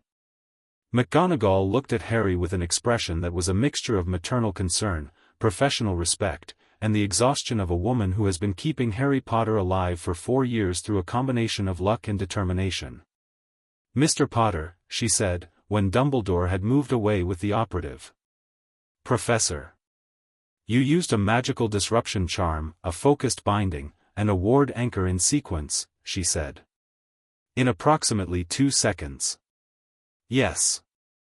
That is 6th-year technique at minimum." "I've had a lot of time to read," Harry said. She looked at him for another moment and then said, with the precision of someone delivering a specific truth, "Well done." He had never previously heard McGonagall say those 2 words in that particular combination, and he filed it under unexpected victories. When the professors had gone, Harry turned to find Fleur in the corridor. She was standing at the far end, exactly where she'd entered, and he had not heard her arrive. She was looking at him and Daphne with an expression that was not jealousy, not competitive, not territorial, but something else, something closer to the feeling of having a suspicion confirmed and finding the confirmation moving rather than frightening. "I felt it," she said. "The resonance. In the Beauxbatons carriage. I came as fast as I could." "He's dealt with," Harry said. Fleur walked the length of the corridor and stopped in front of them. She looked at Daphne for a moment, then did something Harry hadn't seen her do with Daphne before. She reached out and briefly, firmly, touched the back of Daphne's hand. Not sentimental, not performed. Just present. Daphne looked at their hands and then up at Fleur, and the ice in her expression was gone in a way that had nothing to do with the bloodline magic and everything to do with 2 young women standing in a corridor in the aftermath of something serious, recognizing each other. "Thank you for coming," Daphne said. "Of course," Fleur said. The 3 of them stood there in the corridor with the frost crystal light of the December windows and the old Hogwarts magic humming around them, and Harry felt both presences in his chest, warmth and cold, parallel and distinct, and for the first time they were not separate, not independent streams. They were beginning to move in the same direction. The second task was 11 days away. The man Dumbledore had taken away had training and discipline and Lucius Malfoy's resources behind him, and he had failed today, and Lucius Malfoy was not the kind of man who learned patience from failure. He would escalate. Harry knew this with the certainty of someone who had faced that particular brand of patient, powerful evil before and recognized its shape. But Lucius Malfoy had not accounted for something. He'd looked at the convergence conditions and seen a power source to be harvested. He had not understood, or had not believed, that the power source had opinions. Harry looked at Fleur. He looked at Daphne. Two of the most formidable people he'd ever met, carrying ancient magic in their blood, standing in a cold corridor where something had just tried to take them apart and had failed. 11 days, he said. 11 days, Fleur agreed. Daphne looked at the corridor where the operative had been, and then back at Harry, and what was in her face was not fear and not relief but the sharp, forward-pointing expression of someone who has crossed a threshold and knows it. Then we'd better not waste any of them, she said. Chapter 4, The Hunt Beneath the Lake. The Black Lake in February was not a welcoming body of water under any circumstances. From the shore it looked like hammered pewter, flat and lightless, and the cold that came off it had a specific quality that went beyond temperature. It was the cold of deep, dark things that had never been warm, the cold of water that had been sitting in the same ancient stone basin since before Hogwarts had a name. Harry had spent the previous 11 days doing 3 things simultaneously, and he was good at simultaneous. The first was training. He and Fleur and Daphne had used every morning session to push the resonance further, not wildly, not carelessly, but with the deliberate intention of people who understood that development was their best defense.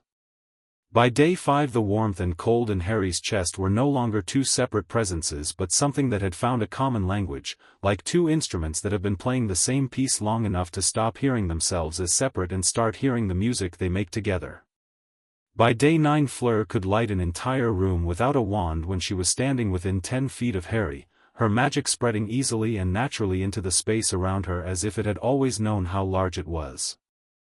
By day 10 Daphne had done something she'd apparently never done before in her life, lost control of the Greengrass magic deliberately, intentionally, let it move in full without containment, and it had filled the study room with a deep luminescent cold that was simultaneously the most beautiful and most alarming thing Harry had seen since the dragons, and she had stood in the middle of it with her eyes open and her hands at her sides and a look on her face like someone hearing their own voice for the first time and finding it extraordinary. Harry had caught her hand when the cold peaked and the magic surged, and for a moment her face went completely blank with the effort of not containing it, not panic, just the overload of a system running at capacity for the first time, and then it subsided and she had stood there breathing and alive and changed in some way that didn't have a name yet. She hadn't let go of his hand immediately. He hadn't pointed that out. The second thing was intelligence gathering. Hermione, operating with the specific terrifying efficiency she deployed when she had a clear target, had found the missing page methodology in Rosier's and cross-referenced it with 4 other texts and produced a document so thorough and detailed that Dumbledore had read it and then asked if she'd be interested in a research position at the Ministry upon graduation, which she had politely declined in a way that suggested she had larger ambitions. The operative who'd attacked Daphne had been identified as an independent contractor known in certain circles as a magical surgeon, someone who hired out precise and delicate magical work. He was, Dumbledore confirmed, connected to the Malfoy family's informal network. He had been placed in a holding situation that Dumbledore described as secure, and Harry translated as somewhere Lucius can't reach him. The third thing was the task itself. Harry had received his golden egg clue weeks ago and had spent an embarrassing amount of time trying to parse the screeching before Cedric, in a moment of genuine goodwill, had quietly suggested he try underwater.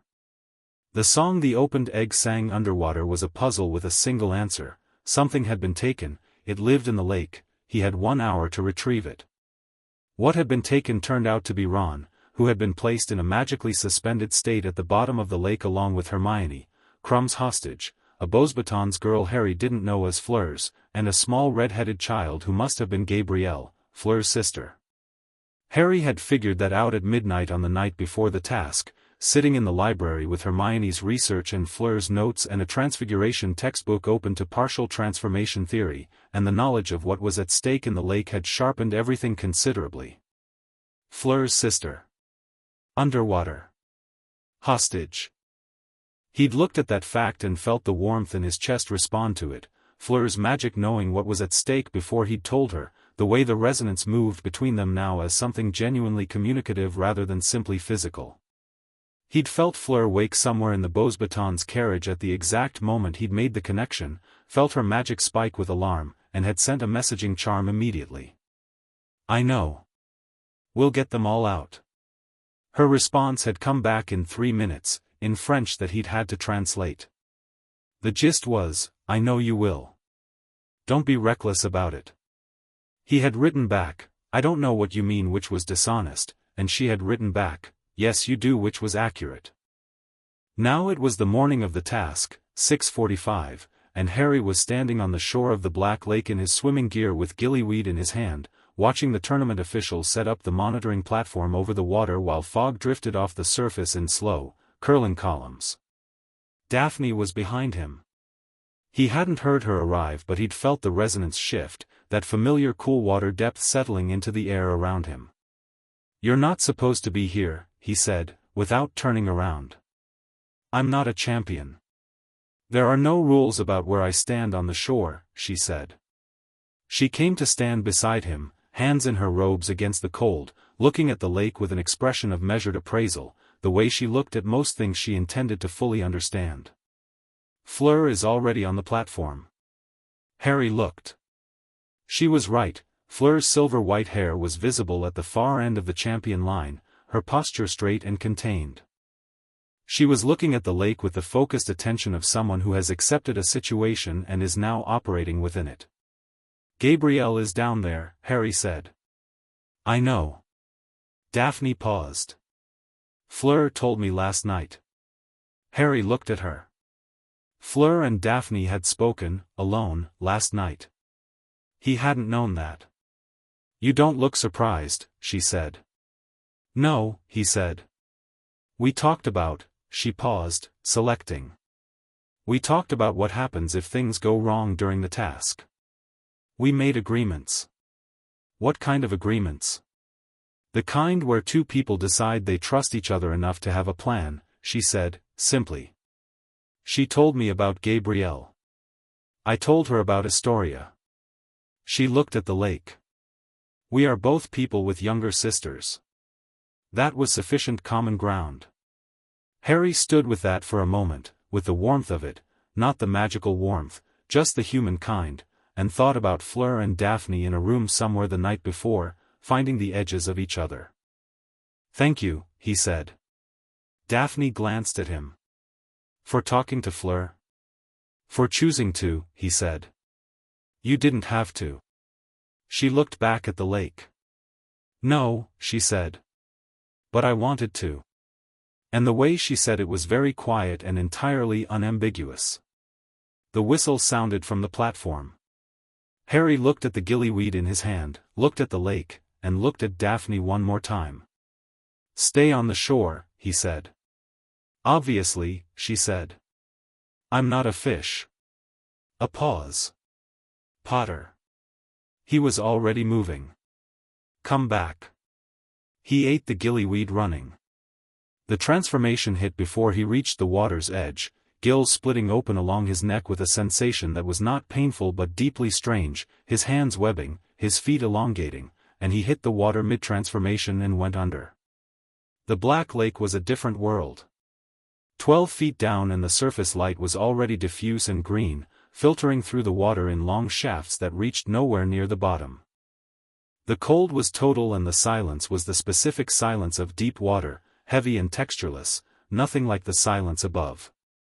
Harry leveled out and kicked, and his transformed body handled the water with an ease that would have been delightful under other circumstances. He went deeper. The gillyweed gave him an hour. He had probably used 40 seconds of it already getting oriented. The lake bottom came into view gradually, murky at first, then resolving into the particular landscape of ancient underwater rock, gravel shelves, forests of dark weed, the occasional flash of something bioluminescent too deep to identify. He'd studied the lake's general layout from maps in the library, enough to know the rough direction of the Mere People settlement where, presumably, the hostages would be held. He'd been swimming for 5 minutes when he felt it. Not the resonance, not Fleur or Daphne. Something else. Something in the water ahead of him, the particular disruption of deliberate magical movement in a space where only the tournament monitoring magic should be operating. He slowed, hovering, and looked forward into the green murk. 2 shapes. Too large for Mere People, moving in the wrong direction, not toward the settlement but toward Harry, tracing his route with a purpose that had nothing to do with the task. The not students. Harry had wondered when they'd deploy. During the task made obvious sense: controlled chaos, poor visibility, tournament officials distracted by 4 champions moving simultaneously across a large body of water. He'd told Dumbledore they'd try something in the lake, and Dumbledore had agreed, and Dumbledore had apparently taken steps, but taking steps and successfully stopping people who are willing to act underwater during a monitored event were demonstrably different things. He stopped moving and hung in the water, neutrally buoyant, and let them come to him. They were good. They moved through the water with the competence of people who'd trained for underwater operations specifically, controlled breathing charms, full mobility warding, and something around their hands that Harry recognized as a modified version of the same magical extraction technique the operative had used on Daphne. Modified for underwater. Modified for an active resonance. Modified for speed. They were expecting him to panic. Or to prioritize the task, the hostages, the time limit, over the threat. Either his fear would paralyze him or his heroism would distract him. Harry had never been interested in being predictable. He let them get to 20 feet. Then he raised his right hand, webbed, strange, the transformed hand of someone who had learned to cast wandless magic out of raw need over 4 years, and disrupted the water between them. Not a spell. A resonance pulse. He hadn't planned to use it. He hadn't known he could, not exactly, not underwater. But the warmth in his chest and the cold alongside it had been building since he hit the water, responding to the threat, building pressure like water behind a dam, and he simply let it out. Both at once. Not directed, not refined, just the combined presence of 2 ancient bloodline magics running through an anchor who was very, very motivated. The pulse moved through the water like a pressure wave. Both operatives were thrown backward 30 feet, their extraction tools deactivated by the pulse, their wards disrupted. They recovered, they were professionals, they recovered, but the 10 seconds it took them was enough for Harry to close the distance and use an actual wand this time, driving a binding charm through the water with the efficiency of someone who'd practiced it in the lake 3 times in the preceding 11 days. 1 bound. The other came at him from the left, adapting, and this one was better. This was the one Fleur had identified as older, more trained, the one who'd been watching from the Yule Ball doorway. He rolled away from the extraction attempt and felt it clip the edge of the resonance, felt both presences in his chest surge with something that was not pain but was adjacent to it, as if something had been reached for and nearly taken. He got angry. The anger in Harry Potter was not a hot, unfocused thing. It had been tempered over 4 years of situations where losing his head got people killed. It burned cold and clear, the way the Greengrass magic felt, and it moved into his hands and he cast 3 spells in such rapid sequence that they arrived simultaneously. The second operative went down. Harry looked at them, both bound, both suspended in the dark green water, and then looked at his hands. The resonance was still pulsing in his chest, and something had happened to the warm and cold quality of it. It was brighter now, more unified, as if using it under pressure had done something the morning sessions hadn't quite managed. He refocused. Task. Hostages. 11 minutes elapsed. He turned and swam. The Mere People settlement was deeper than he expected and stranger than any description had prepared him for, a dark city of towers and archways built from the lake's native stone, hung with weed and lit by luminescent organisms cultivated in long, glowing rows. The merpeople moved through it with grace and an indifference to the visiting surface person that read as deeply unimpressed. A mermaid with a gray face and dark eyes pointed him toward the settlement center when he gestured his question with an expression that said she'd been doing this all morning and found it tedious. The hostages were bound to a stone column in the settlement's central square, sitting in the cold dark water with the particular stillness of magical suspension. Ron. Hermione. A Beauxbatons girl whose name Harry didn't know. And Gabrielle, small, curled, her silver blonde hair drifting in the water like a halo, impossibly young and impossibly far from anywhere she should be. Harry worked fast. He used the diffindo he'd prepared for the ropes, and then a modified bubblehead charm he'd adapted for moving hostages rather than just himself. He looked at the time he'd spent. 23 minutes in. 37 left. He took Ron first, began moving him toward the surface, and then stopped. Fleur wasn't here. Harry had known she might struggle with the underwater element. Vela magic and deep water were not natural partners, the Beauxbatons training was broad rather than specialized, and the lake was specifically hostile. He'd half expected this. He'd told himself, in the study room 11 days ago, that if Fleur didn't make it deep enough in time, he would get Gabrielle regardless. He went back down. He got Gabrielle with 7 minutes to spare. The ascent took 3 of them, 2 hostages, his transformed body working hard against the weight of 2 people and the increasing thinness of the gillyweed's effect as the hour limit approached. The surface appeared above him as a brightening ceiling of gray light, and he broke through it into cold February air with Ron under one arm and Gabrielle under the other, and the crowd on the shore made a sound that he registered distantly as loud and enthusiastic. He got them to the bank. Mediwitches descended immediately. Harry stood in the shallows feeling the gillyweed transformation reversing, the gills closing, the webbing receding, and looked up to see Fleur on her knees at the water's edge, her arms around Gabrielle, her face completely undone in a way he had never seen Fleur Delacour's face be undone. She looked up and found Harry, and her expression did something that he was fairly sure he was going to remember for a very long time. "Thank you," she said. Not the formal, positioned gratitude of a champion to another. Just those 2 words, from the deepest and most unguarded part of her. "Of course," Harry said. She stood, lifting Gabrielle with her, and crossed the shallows to him and did something else he wouldn't forget. She pressed a kiss against his cheek, brief and warm, the way you do with someone you trust completely and have stopped pretending otherwise. Her magic flared against his skin like sunlight, warm and deliberate and exactly itself.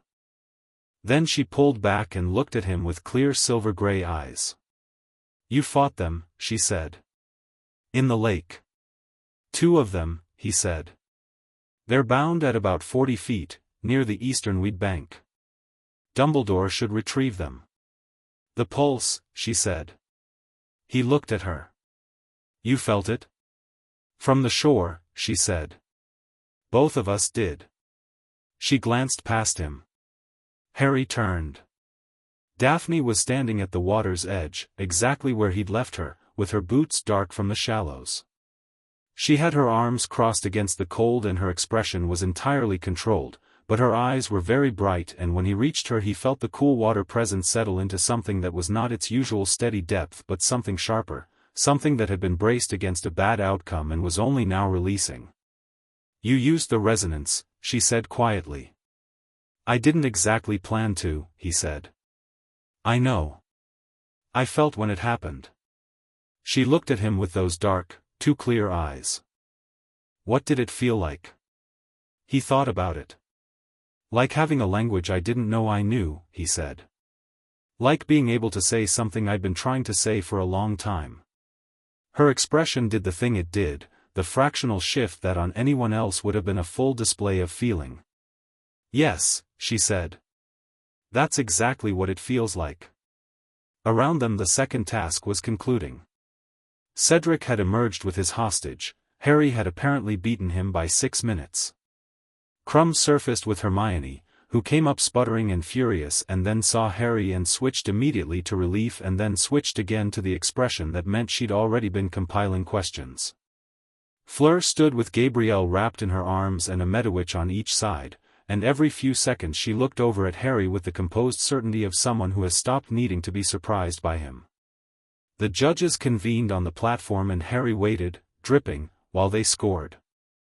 He wasn't particularly invested in the score. He was thinking about the pulse, what it had felt like, what it meant for the resonance development, and specifically what it meant that both Fleur and Daphne had felt it from the shore simultaneously. "High marks for Mr. Potter," Dumbledore announced, to the crowd's approval. Who completed the task with time remaining, secured 2 hostages, and, a slight pause that anyone paying attention would have noticed, dealt with several unexpected complications along the way. Ludo Bagman was all smiles and enthusiasm next to him, but Dumbledore's eyes had found the water's edge where Harry stood, and something passed between them, acknowledgement, information exchanged in a look. The operatives in the lake had been noticed. The situation was known. Harry nodded once. Dumbledore returned to his scoring.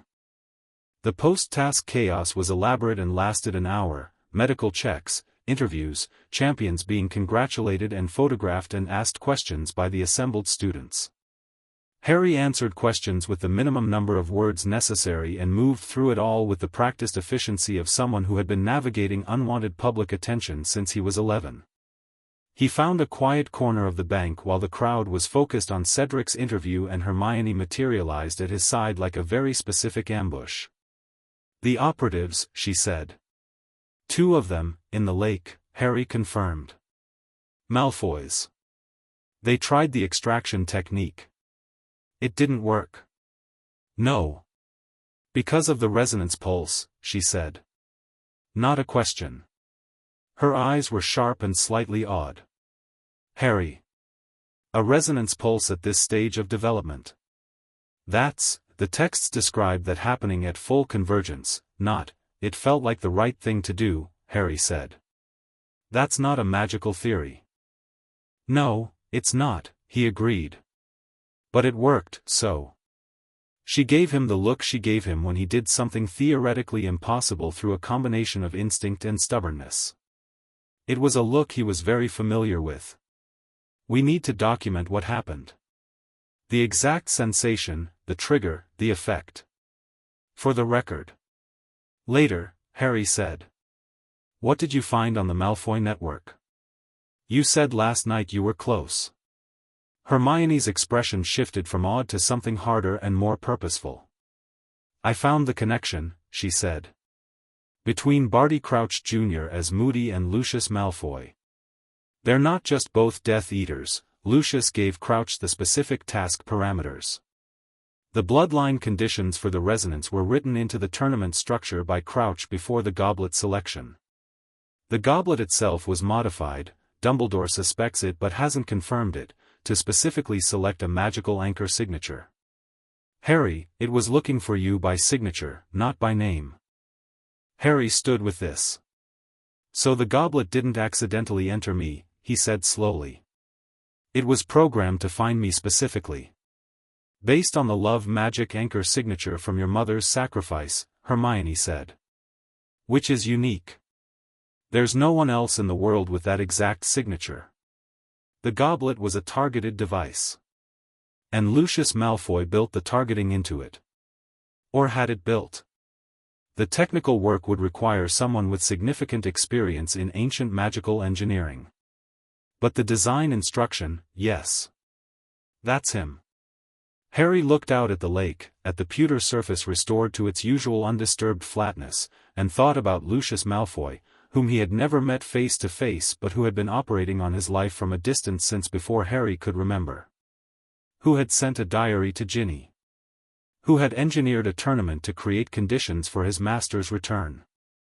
Who was patient and intelligent and entirely without scruple and who had, so far, failed. "He's going to escalate again," Harry said. "Yes," Hermione agreed. "Before the 3rd task. He won't wait for another opportunity. He'll create one." "How long until the 3rd task?"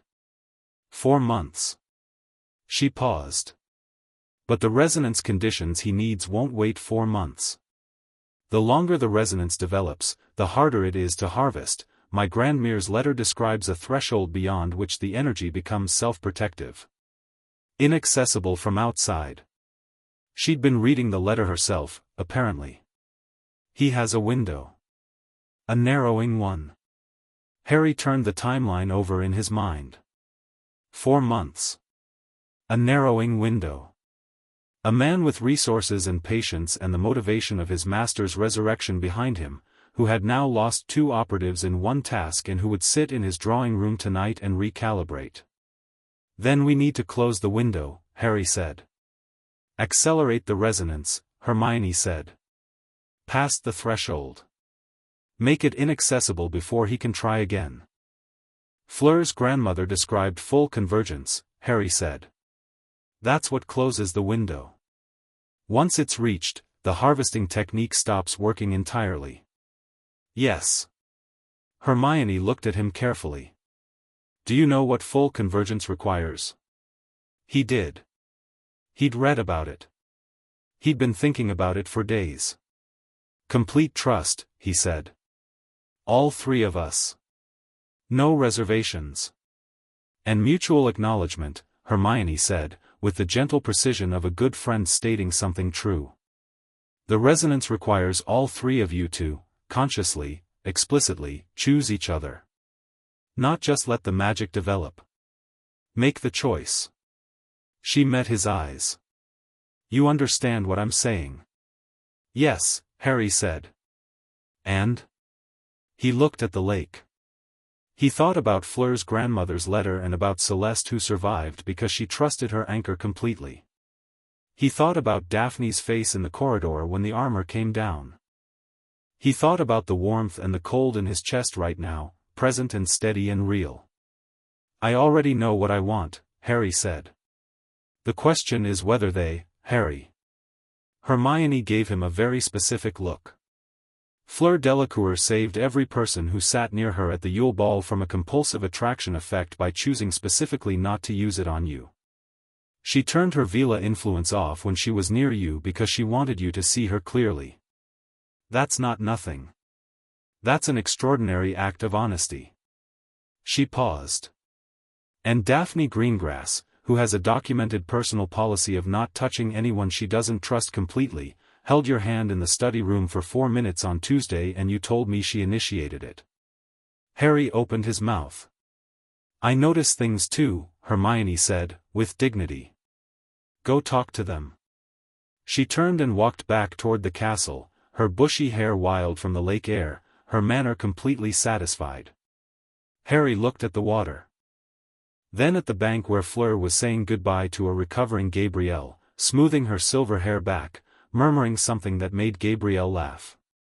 Then at Daphne, who had moved to a stone bench near the bank and was sitting with a Greengrass text open in her lap. She had brought it to the second task, of course she had, but who wasn't reading it?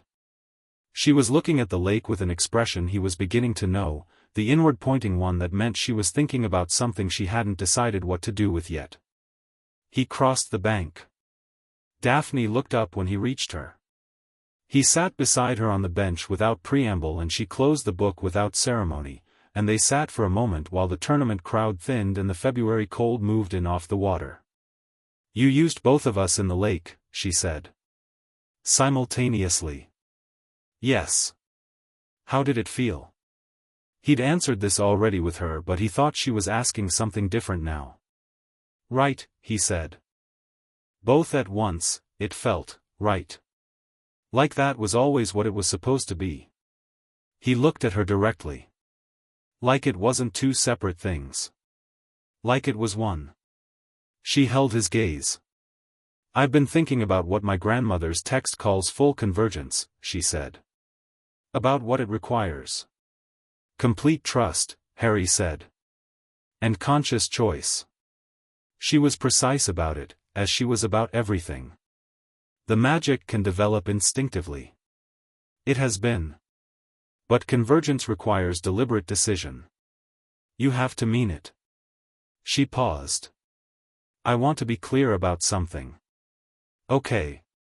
When I say I'm considering this, she said, very carefully, I'm not considering it because the magic requires it, or because Lucius Malfoy's timeline requires it. I am considering it because," she stopped. Started again. "Because the last 11 days have been the most honest I have been with another person in my life." She met his eyes with complete directness. "Because you asked me to stop putting myself back together in front of you, and I did, and nothing bad happened." A pause. "That doesn't sound significant," stated plainly. "It is, in fact, the most significant thing that has happened to me in 17 years. Harry said nothing. He let it be what it was. "I'm not finished deciding," she said. "I'm close. But I'm not there yet." She picked up her book. "I thought you should know where I am." "Thank you for telling me," he said. She looked at him one more time, and then looked away, back at the lake, and opened her book to the right page without having to find it. Harry stood and walked down the bank to where Fleur was watching Gabrielle be carried toward the Beauxbatons carriage by 2 older students. He stopped beside her. Her magic reached for his before either of them said anything, warm and immediate and completely unguarded. "She's all right," he said. "Because of you," Fleur said. "Because you gave me a reason." He looked at her. "And because I wanted to."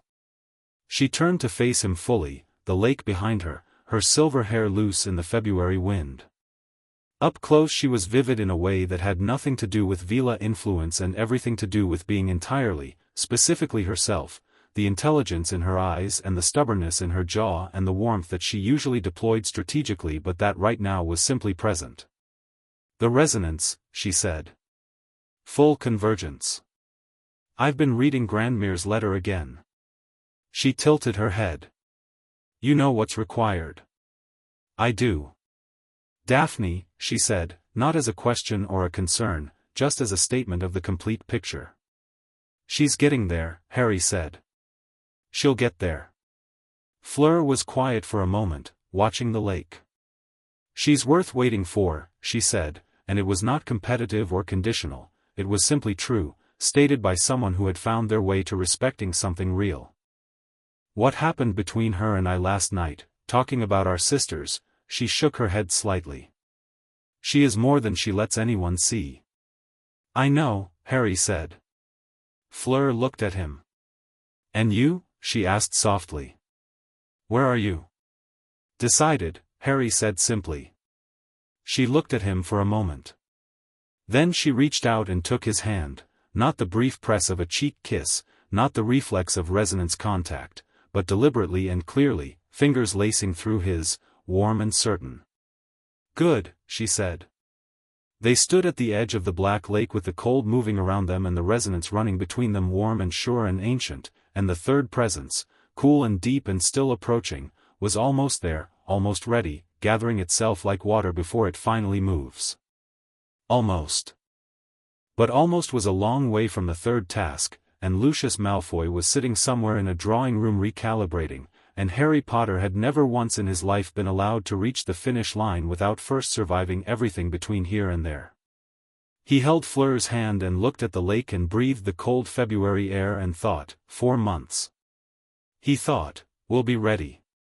He thought, and this was the truest thought, the one beneath all the strategy and the planning and the awareness of approaching danger, he thought about what it felt like to have 2 people in the world who knew him clearly, who had chosen proximity with their eyes open, who carried ancient magic that had looked at him and said yes, there you are, and he thought that whatever came next, whatever Lucius Malfoy escalated to, whatever the third task became, he was going to face it having chosen this deliberately.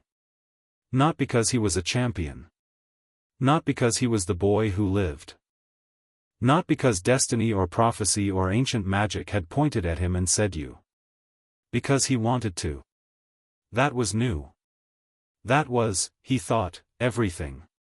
Chapter 5, The Glass Labyrinth. March arrived at Hogwarts the way it always did, pretending to be spring and delivering cold rain instead, the grounds shifting from frozen to merely sodden, the trees getting that particular bare-branched tension of things on the verge of becoming something. The castle felt different in March. More restless. Like it was waiting for something too. Harry had started to feel that way himself. The months between the second task and third had a specific texture. The tournament receded into background noise, Bagman's relentless cheerfulness, the points on the board, the occasional prophet photographer lurking near the entrance hall, and what moved into the foreground was everything else. The attunement sessions had changed in character, become less structured, less about procedure and more about the natural movement of three people spending genuine time together. The study room was still their base, but it had stopped feeling like a working space and started feeling like a place that belonged to them specifically, the way a corner of a house becomes yours not by designation but by habit. Fleur had developed a practice of bringing food. Not deliberately romantic, she was, Harry had discovered, someone who expressed care through provision in the most practical terms, who arrived with bread and cheese and occasionally something from the Beauxbatons kitchen that had no English name and tasted extraordinary. She set it on the table without ceremony and returned to whatever she'd been reading, and the domesticity of it was somehow more intimate than anything formal would have been. Daphne had started bringing Astoria's letters. Not to read aloud, she would have considered that a violation of her sister's privacy, but to have. She'd pull them out sometimes at the end of a session and read them quietly, and once Harry had looked over without thinking and caught a sentence that said the magic went purple again at breakfast, Daph, I don't know what to do, and Daphne had caught him reading, and instead of the composed redirect he'd expected, she'd just sighed and said, she keeps trying to control it instead of listen to it, and then had looked mildly surprised at herself for saying it out loud. Like someone I know, Harry had said. She had given him a look that was the Daphne Greengrass equivalent of throwing something at someone, which meant a perfectly arched eyebrow and approximately 1 degree of warmth withdrawn from her expression. He had found it delightful, which he'd had the good sense not to say. The resonance had been developing in the way deep things develop, not in dramatic events but in gradual, structural ways that you only noticed when you looked back.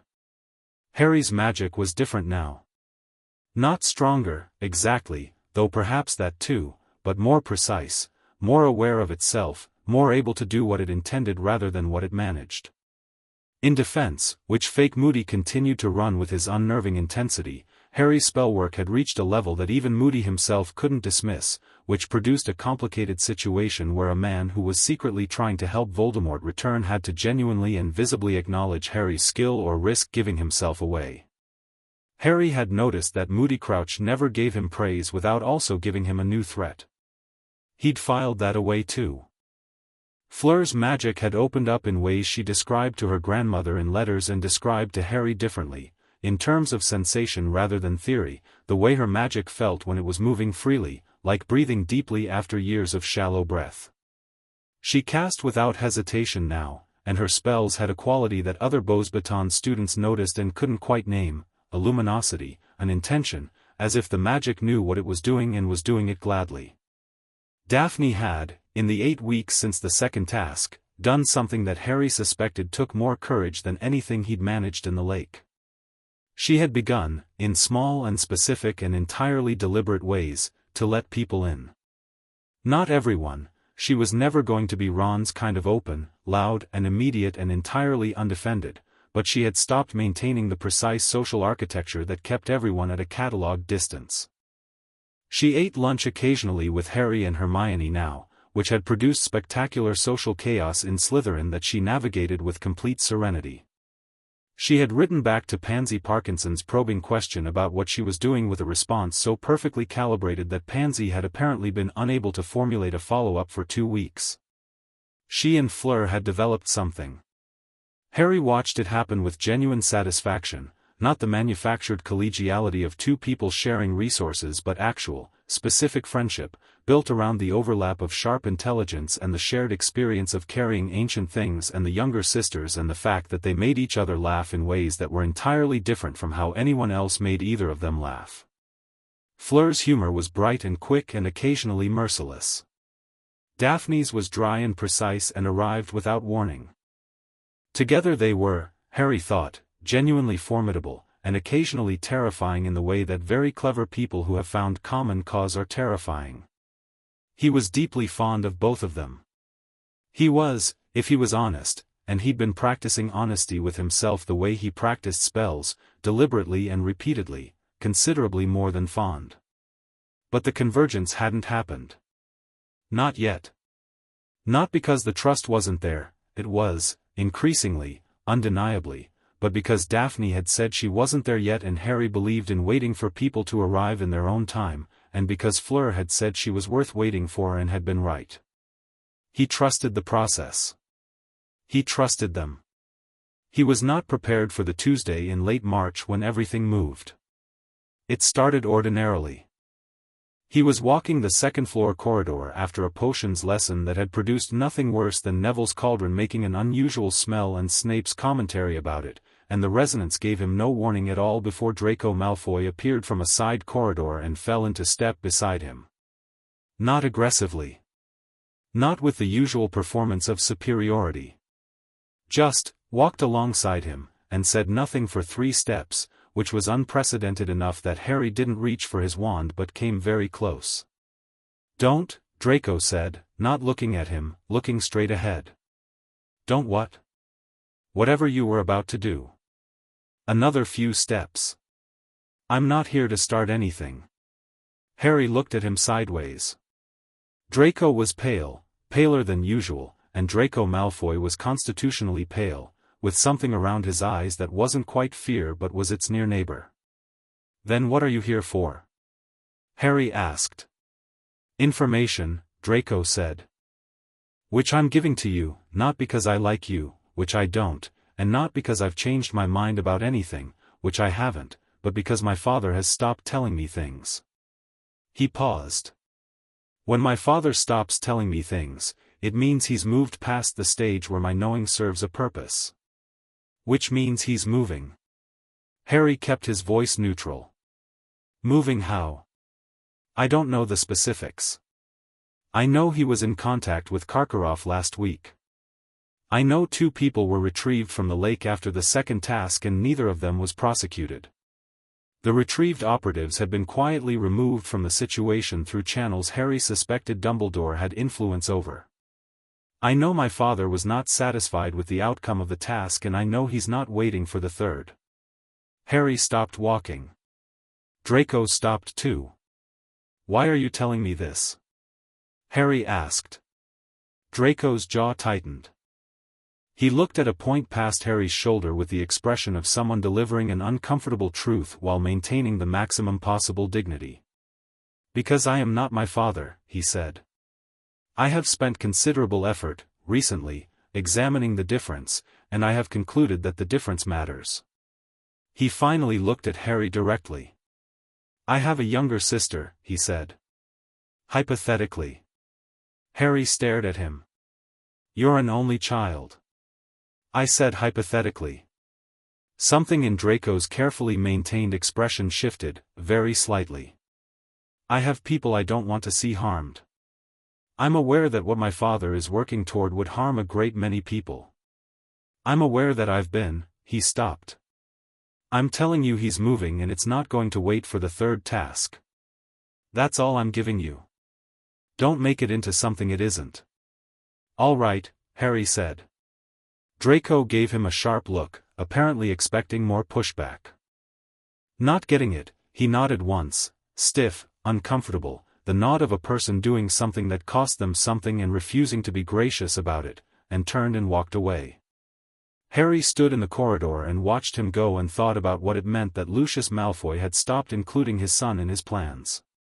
He thought about the narrowing window Hermione had described. He thought about Karkaroff, who was frightened and cornered, who had given names at his own trial, who was carrying the dark mark on his arm and watching it darken. He turned and walked quickly. He found Fleur in the courtyard near the greenhouses, their courtyard, the covered section, sitting on the bench they'd claimed in December, reading her grandmother's most recent letter. She looked up when he came through the door and read his face immediately. "What happened?" He told her. She listened without interrupting, which was one of the things about Fleur he valued most. She gave information the space it needed instead of filling it. "Karkaroff," she said, when he'd finished. "He's desperate. He'd do anything to avoid what's coming for him when, she stopped herself. He would be an ideal instrument. Someone with access, with motivation, with nothing left to lose. Inside the tournament, Harry said. Inside the third task. Which Karkaroff has had access to since the beginning. The maze, Fleur said. The third task was a maze. They'd been told last month, a hedge maze on the Quidditch pitch, the Triwizard Cup in the center, full of obstacles and creatures, first champion to the cup won.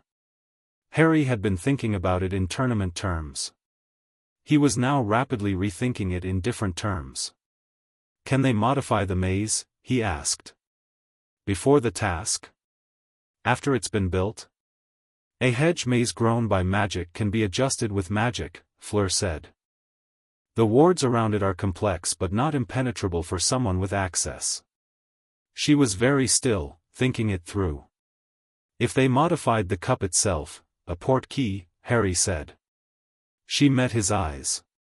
Yes. If the cup is a port key and whoever modifies the maze can also direct which champion reaches it first, then the champion arrives wherever the port key is set to deliver. Fleur's voice was level but her hands had stilled in her lap with the specific quality of someone managing something fierce. Harry. If you're taken somewhere isolated during the task, during the resonance's current state, before full convergence, he could attempt the extraction, Harry said. In a controlled environment. Without tournament officials. Without Dumbledore. We need to tell him. I'm going to. But first, he paused. I need to find Daphne. Fleur looked at him for a moment, and something in her expression understood what he wasn't saying. She stood and folded her grandmother's letter with precise care and tucked it away. I know where she is, she said. I'll get her. You go to Dumbledore and tell him what Malfoy said. Then come to the study room. Harry went. The Dumbledore conversation was shorter and sharper than their previous ones.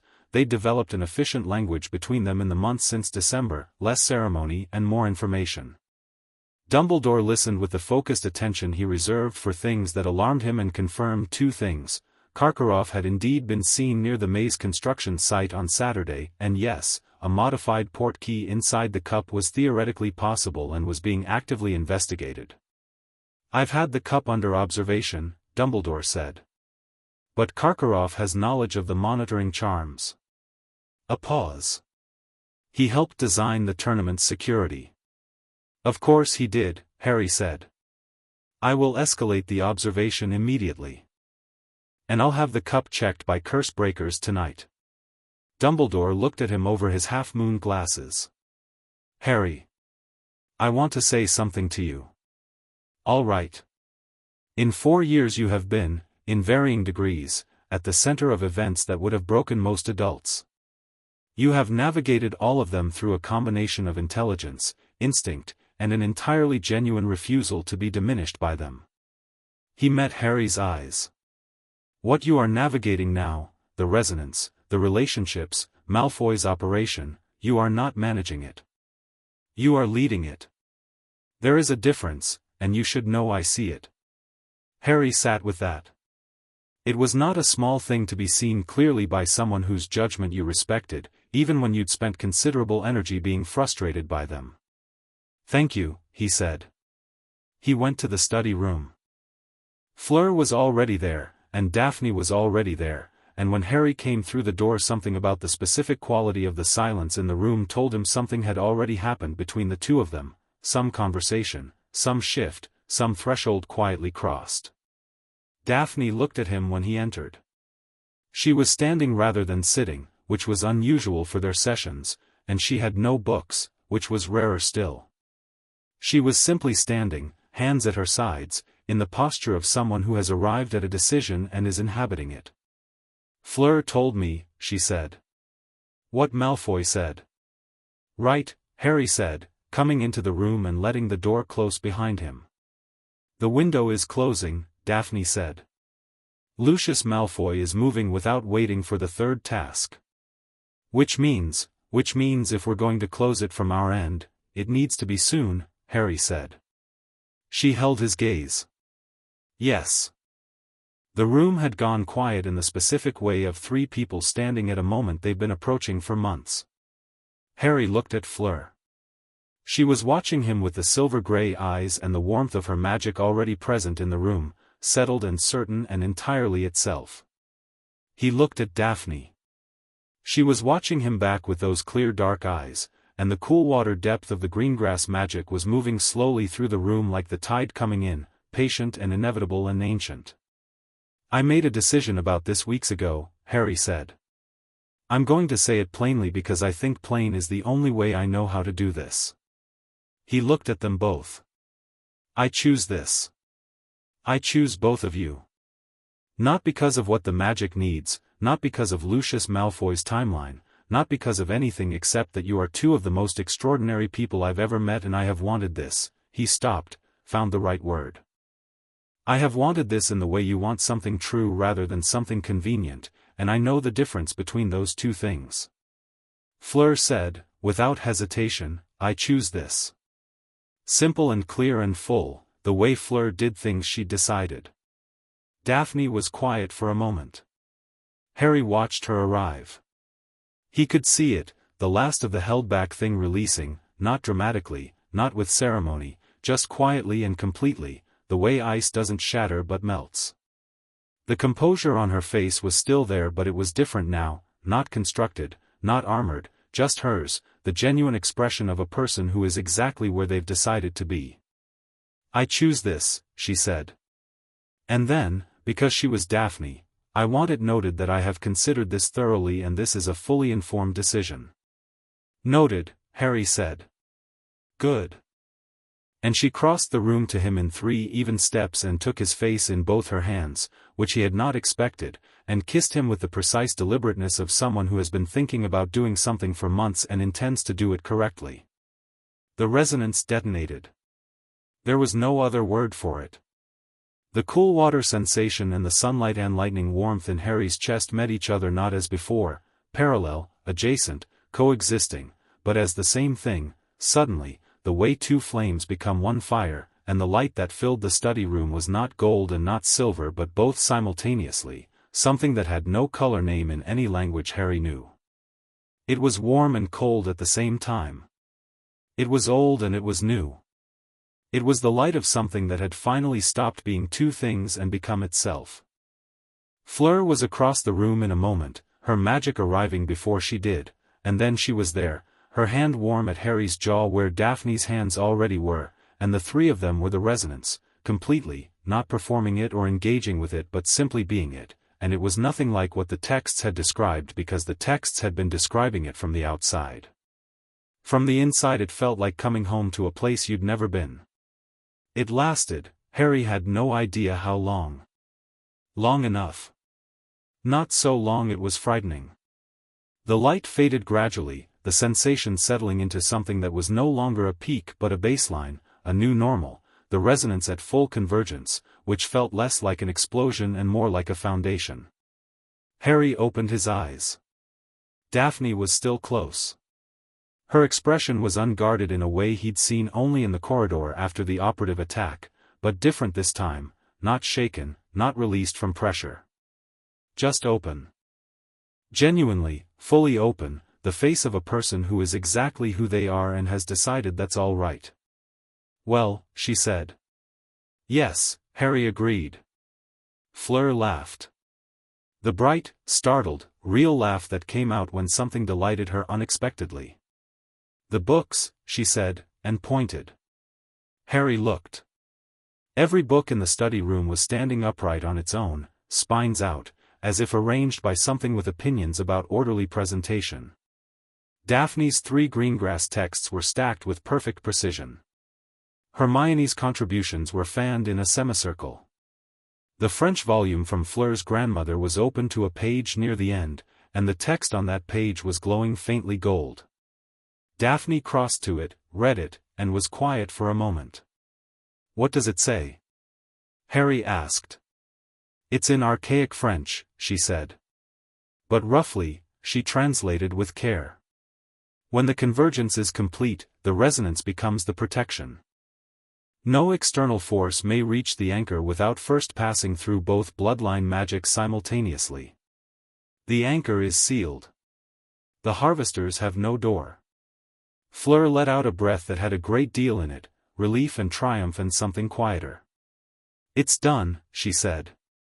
"Lucius Malfoy's window is closed," Harry said. "Yes." Daphne looked at the open page for another moment. Then she turned, and the full convergence resonance sat between the three of them like a third presence, warm and cool and completely certain, and she looked at Harry with her open face and her ancient magic and said, "We should tell Dumbledore." "In a minute," Harry said. She considered. 5 minutes, she conceded. Fleur sat down on the study room bench and pulled her knees up and smiled at the ceiling with the expression of someone savoring a specific moment before the world comes back in. Harry sat beside her. Daphne sat on his other side, close enough that the resonance hummed between all three of them with the easiness of a fire that's found its proper fuel. They had 5 minutes. They used them. Then Harry stood and said, "Dumbledore," and they collected themselves and their books and went. Dumbledore received the news of the full convergence with an expression that was equal parts relief and something older and more complex, the expression, Harry thought, of a man who has been carrying the weight of a possible catastrophe and has just been told it's been averted by the people he was trying to protect, who did it themselves, without his help, because they chose each other. He had the wisdom not to say too much about it. "The cup?" Harry asked. "The Cursebreakers found a modified portkey charm embedded in the base," Dumbledore said, with a precision that told Harry he was managing genuine anger very carefully. "It was designed to activate for a specific magical signature." He paused. "Your signature?" "Karkaroff." "We believe so. He was not at the Durmstrang ship this morning." A pause with weight in it. "He appears to have fled." "Fled because he knew his operation was compromised," Daphne said. "Or because he knew the convergence had occurred and Malfoy's plan had failed," Fleur said. "If Karkaroff was monitoring the conditions, he would have felt the resonance shift," Harry said. "Anyone attuned to the magic would have felt it." "Yes," Dumbledore confirmed. "Which means Lucius Malfoy also knows." He met Harry's eyes. "The portkey has been removed and the cup secured.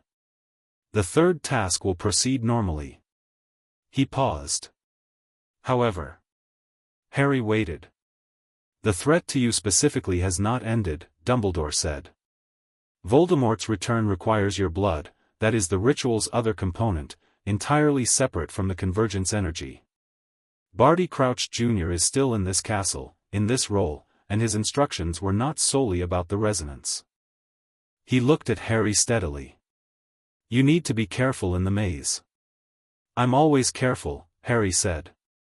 McGonagall, sitting in the corner where she'd been silent since they'd arrived, made a sound that could most charitably be described as skeptical.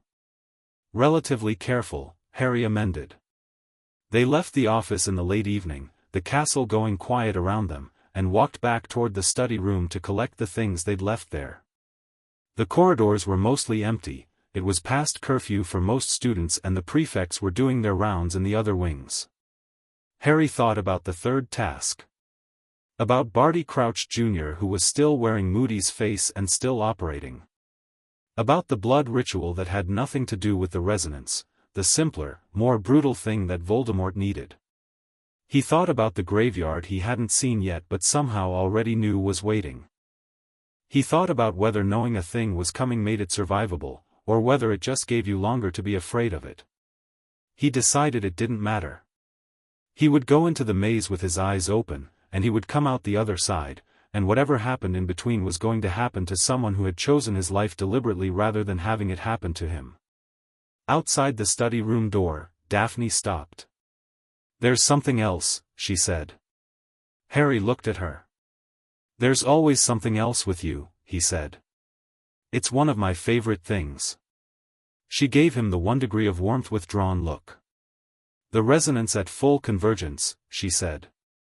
"The protection it provides for you, it also works in the other direction." "What do you mean?" I mean that the anchor's magic is woven into ours now, she said. Your love magic, your mother's sacrifice, the ancient protection, it's in the resonance. It's in us. She held his gaze. We are more protected than we've ever been. Both of us. Because you chose us. Harry stood with that.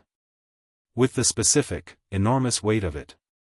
With the knowledge that his mother's sacrifice, the oldest magic he carried, the thing he'd never been able to do anything with, the magic that was his by circumstance rather than choice, had become, through his choice, something he'd passed on to people he loved.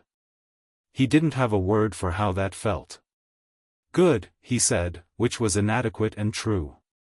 Fleur was looking at the study room door with her head tilted, the way she did when she was sensing something with her Vela instinct before her conscious mind caught up. The room, she said. Harry looked at the door. Under it, visible in the dark corridor, a thin line of warm gold light. Not the convergence light, that was inside them now, settled into the resonance. This was something else. Something that had been in that room waiting, perhaps, for the convergence to complete before it became visible. Harry pushed the door open. The room was not as they'd left it. The books had returned to their ordinary stacked positions. The table was clear. But on the table, in the center, where there had been nothing when they'd left, there was a single piece of parchment. Old parchment, amber-edged, covered in handwriting that belonged to someone who had lived a long time ago. Daphne crossed the room first and read it in the way she read everything, quickly and completely. Her expression changed while she read it, and when she finished she stood very still for a long moment. What is it? Fleur asked. Daphne turned. Her open face was doing something complex. It's from my great-grandmother, she said quietly. Evangeline Greengrass. The records say she died in 1923. But this parchment, she stopped. She says she left it in the room where the convergence would happen. She says she knew it would be this room because she saw it. A pause. She had the sight. What does it say? Harry asked. Daphne looked down at the parchment again, and then read aloud, to the one who anchors, and the two who are anchored, you are not the first, and you need not be afraid. The magic is older than anyone who would use it against you. The fire cannot be harvested. The frost cannot be broken. What has been chosen freely cannot be taken. Go forward. The magic goes with you. The study room was quiet. Then Fleur said, very softly, she knew. She's been waiting a long time, Daphne said, and her voice did something it almost never did, it wavered, barely, just at the edges. Since 1923. Harry crossed to her and put his hand at the small of her back, and she leaned into it exactly as much as she would allow herself to and exactly as much as she meant, and Fleur came to her other side and the resonance between them pulsed with something warm and deep and very old. A family's magic leaving a letter for the right moment. A moment chosen freely. Outside the window, the March evening had cleared, the cold rain done for now, and the stars were out over the castle grounds in the particular bright density of a sky that has been washed clean. The black lake was visible from this window, pewter and still. The maze on the Quidditch pitch was a dark shape against the darkness, its hedges grown tall and solid and waiting. One task left. Harry looked at the letter in Daphne's hands. He looked at the lake. He thought about what was waiting in the maze and what Dumbledore hadn't quite said and what he already knew, the way you know the shape of a thing before you can see it, the way the resonance had been warning him of things before his conscious mind caught them.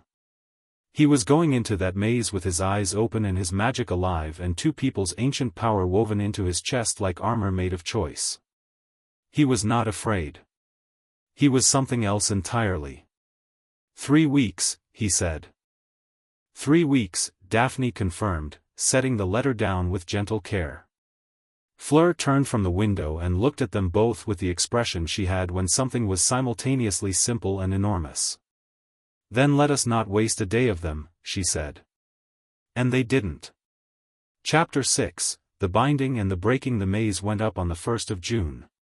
Harry watched it grow from the Quidditch pitch over 3 days, the hedges climbing in overnight surges, 15 feet, then 20, then 30, dense and dark and impenetrable, the kind of green that looks black at the edges where the light doesn't reach. By Thursday it was a fully realized thing, filling the entire pitch, and standing at the entrance you could feel the magic coming off it in slow waves, like heat from stone that's been in the sun all day. The champions had been brought down to look at it the afternoon it was declared complete, and Cedric had made some comment about it being impressive that Harry thought was genuinely well-intentioned, and Krum had said nothing but his jaw had tightened in a way that suggested he had thoughts he was keeping, and Fleur had stood at the entrance with her eyes moving across the hedge walls and her magic completely flat and controlled in the way she went when she was doing serious assessment. She'd said nothing during the official viewing. On the walk back to the castle she'd walked beside Harry and said, quietly, "There's something in there that isn't a standard obstacle." "How can you tell?" "It feels wrong," she said simply. Vila instinct is not precise but it is extremely reliable about wrongness. He'd told Dumbledore that evening. Dumbledore had listened and said that additional monitoring had been implemented but that the maze interior was, by design, resistant to external surveillance. The competitive integrity of the task depended on champions navigating without outside assistance.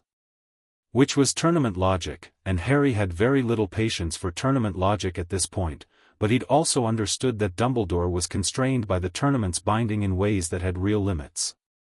The week between the maze's completion and the task had a different quality than the months before it.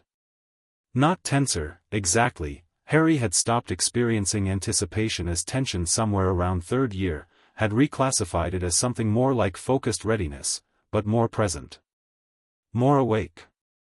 The days had the specific vividness of things you're paying full attention to because you understand they're significant. He spent them well. Monday morning in the study room, working through what they'd built and what it meant practically, Daphne walking him through the specific applications of the resonance protection, Fleur doing the same from her Grandmere's framework, both of them approaching the same truth from different directions and arriving at the same place the way orthogonal lines eventually meet. The protection was not passive, they'd established that. It wasn't a ward or a charm or anything that operated independently. It was responsive, it moved with intention, with the intention of the people generating it, which meant Harry's capacity to use it in the maze depended on staying connected to both of them even at a distance. "The resonance has range," Daphne said. "The texts are inconsistent on exactly how much, but historical accounts suggest significant distance. Hundreds of meters, possibly more at full convergence. The maze is maybe 400 meters at its widest," Harry said. "Then we should be within range for the entire task," Fleur said. "We'll be in the stands." "Stay close to the entrance," Harry said. "Both of you. Close as you can get." "We will," Daphne said. Tuesday was Quidditch, not a match, but Angelina had called a final practice, and Harry had gone because he loved it and because moving fast through clean air was the best thinking he did. He flew for 2 hours and thought about nothing but the snitch and came down feeling precisely calibrated. Wednesday Hermione had found something. She appeared at breakfast with the expression she wore when research had delivered something she wished it hadn't, sat across from Harry, and placed a folded piece of parchment on the table between them. "Barty Crouch Sr. is dead," she said. "Dumbledore confirmed it this morning. He was found on the grounds last night."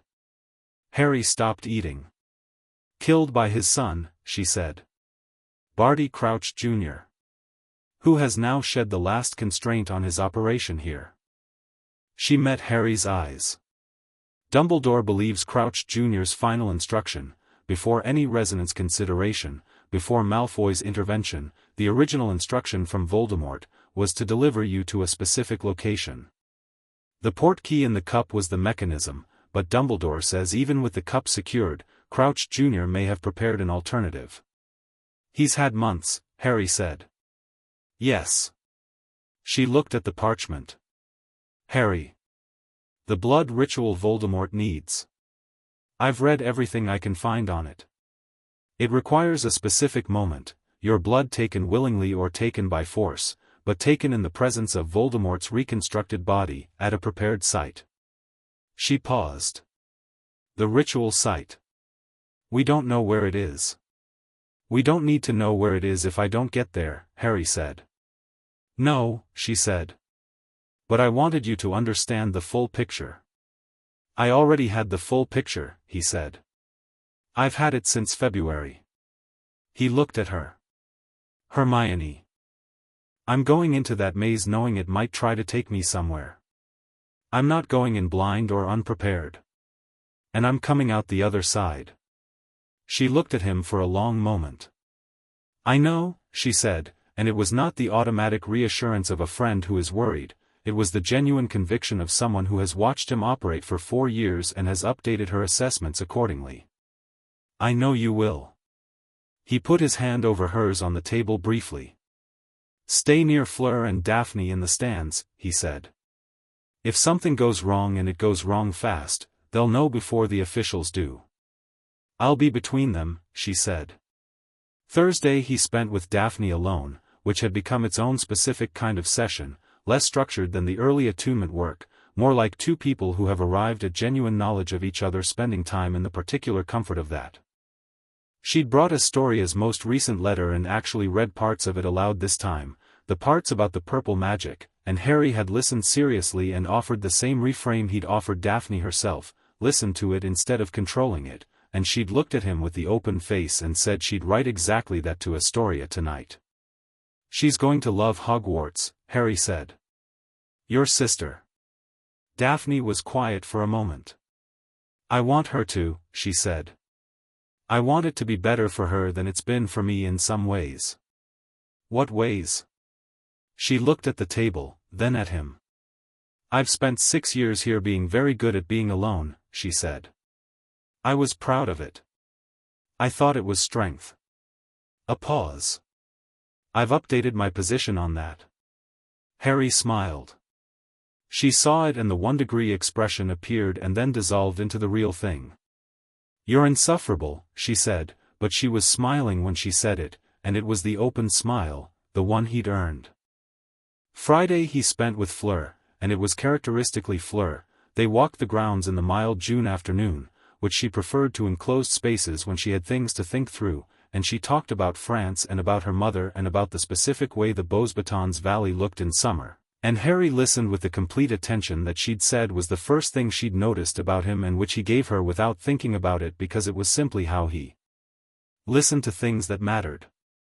She stopped by the edge of the forbidden forest, where the trees thinned enough to see through to the first darkness, and turned to face him. When this is over, she said, I go back to France for the summer. I know, he said. That's a long way from Surrey, she said, which was the first time she'd acknowledged his home situation in anything other than theoretical terms. Quite a long way, he agreed. She looked at him with the direct silver-gray gaze. I'm not telling you that as a problem, she said. I'm telling you because I wanted you to know that I've thought about it and distance is a fact and not a barrier and I do not intend to treat it as one. She paused. I intend to come back in September. If you want me to. I want you to, Harry said. She nodded once, and the certainty in it was enormous and quiet, and then she turned back toward the castle and kept walking. Harry walked beside her and the warmth of her magic and the cool depth of the resonance's other current were both present, and the late afternoon sun was on the grounds and the maze was visible from here, dark and waiting at the far end of the pitch. He looked at it while they walked. Tomorrow. The day of the third task was the 24th of June, a Wednesday, warm enough to be genuinely summer in the way June in Scotland occasionally managed. The stands filled slowly through the afternoon, noise building as students came down from the castle in clusters, the particular excited energy of a crowd who understood they were witnessing a conclusion. The families were in the top stands. Harry saw the Weasleys from a distance, Bill and Charlie and Mr. and Mrs. Weasley, who waved with the specific warmth of people who had adopted him so gradually and completely that neither party had registered the transition. He waved back and kept moving. The champions gathered in a tent near the maze entrance for the final briefing, which Bagman delivered with his usual enthusiasm and which Harry listened to with partial attention, the rest of his awareness tuned to the resonance, both presences, warm and cool, at the range of the stands, clear and steady. Fleur was to his left in the tent, standing with the composed readiness she'd developed over the year, the Beauxbatons champion face present but not performing, just focused. She caught his eye once and something passed between them that needed no words. Cedric was beside him, and Harry had found himself genuinely fond of Cedric over the course of the year, the uncomplicated decency of him, the willingness to be fair when being fair cost something.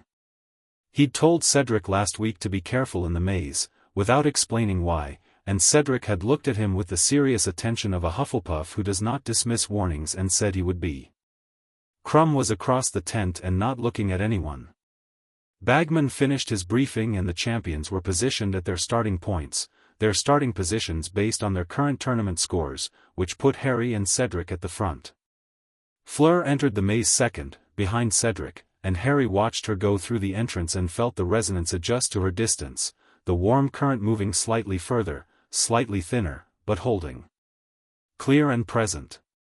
Then Harry stepped into the maze. The hedges closed the world off immediately. The noise of the crowd vanished, not faded, vanished, replaced by the dense specific silence of enclosed magic. The maze air was cooler than outside, slightly damp, smelling of vegetation and old stone and something underneath both that was the tournament magic itself, ancient and indifferent. Harry moved. He'd planned his approach the way he planned everything now, not rigid, not scripted, but structurally sound. He knew what he was looking for, the cup at the center. He knew what he expected to encounter, obstacles, creatures, possibly modified sections. He moved through the first junction without hesitation, taking the path that ran south, keeping his wand out and his awareness wide. The first thing he encountered was a boggart in a narrow section 20 meters in, which shifted into a Dementor, which shifted into Voldemort, which shifted into something that was somehow both, and Harry cast ridiculous without breaking stride because he'd been through enough boggart training to do it in his sleep, and it burst into smoke and he was through. The second was a golden mist that induced confusion. He felt it the moment he stepped into it, the subtle scrambling of direction sense, and he closed his eyes and went inward instead of fighting outward, located the resonance like a compass point, felt both of them clearly, and oriented by that instead of by his spatial sense. When he opened his eyes he knew which direction was the center. He went through the mist without losing his line. The maze was larger on the inside than the pitched dimension suggested, which was standard magical expansion, and the path to the center was not direct. He moved for 15 minutes through junctions and passages, past a blast-ended script that he immobilized and went around, past a section where the hedges leaned in and the path narrowed to shoulder width and something watched him from the dark. He couldn't see it, but he moved through without stopping because stopping was what it wanted, and the thing that watched didn't follow. He heard Cedric somewhere to his right, a spell, brief, then silence. Then he heard something that was not Cedric. Not a sound, exactly. A disruption. The resonance had been steady since he entered the maze but now it pulled, not the warning spike it had given him when Daphne was attacked, something different, something more complex, a two-directional pull that was both the warm current and the cool current simultaneously and urgently. Not threat. Movement. Both of them moving. Harry stopped. The resonance didn't pull him toward the center. It pulled him back, to the left, which was southeast, which was not where the cup was. He turned and ran. The maze reconfigured around him, he could feel it, the hedges shifting in slow and massive ways, the paths rerouting, which meant someone was directing the maze actively, which was exactly what Hermione had warned was possible. The southeast path closed ahead of him and he turned right instead, vaulted a hedge section that had dropped to 5 feet, landed in a new corridor and kept moving. He found Cedric first. Cedric was on the ground. Not dead, breathing, chest moving, but down, his wand gone, a binding around him that had the specific quality of professional work rather than task creature work. Harry scanned him, found nothing worse than the binding, and removed it with a precise counter-curse. Cedric sat up gasping. There's someone in the maze, he said. Not a creature. A person. I know, Harry said. Can you stand? Yes. Cedric stood. They had a wand and they knew what they were doing. Where did they go? North. Toward the center. Cedric looked at Harry with clear, earnest eyes. The cup? Modified port key, Harry said. Don't touch it. Not until I've dealt with this. He met Cedric's gaze. Get to the edge of the maze. Find the exit. Don't go for the cup. Harry, Cedric. He held his gaze. Trust me. Cedric looked at him for one moment. Then nodded. All right. Harry turned north and moved fast. Barty Crouch Jr. was not hard to find once you were looking for a person rather than an obstacle. He had the quality Harry had learned to identify, the deliberate stillness of someone who has positioned themselves and is waiting for a specific thing to arrive. He was in the central clearing, 20 feet from the cup's pedestal, wearing Moody's face with its scarred planes and the magical eye spinning, and his wand was up. Potter, he said, and Moody's voice came out of him with the satisfaction of a man who has been patient for a very long time and has run out of patience. I was starting to think you'd gotten lost. I found Cedric first, Harry said. He stopped 12 feet away and kept his wand steady. The cup glowed golden on its pedestal behind Crouch, 15 feet further back, and Harry could feel the port key in it from here, a wrongness in the magic, a destination compressed into an object, waiting. The cup is clean now, Crouch said. Dumbledore's people removed my modification. But I don't need the cup. He raised his wand slightly. I just need your blood. For the ritual, Harry said. Your understanding of the situation is admirable. Crouch moved to the left and Harry tracked him. We expected the resonance to do this more elegantly. Malfoy's plan. Extract the convergence energy, use it to complete the ritual, much cleaner. He tilted his head. You and your girls ruined that. Yes, Harry said.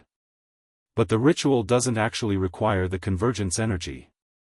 That was a shortcut. The original ritual only requires your blood. Freely given or taken. The magical eye spun to Harry's right. Taken is fine. He cast. Harry was already moving, the resonance had felt the intention before the wand moved, that familiar fraction of a second advantage that had nothing to do with skill and everything to do with being connected to two people who were outside the maze paying very close attention. He rolled right, felt the curse pass his shoulder, came up casting. What came out of his wand was not the spell he'd consciously chosen. It was the resonance.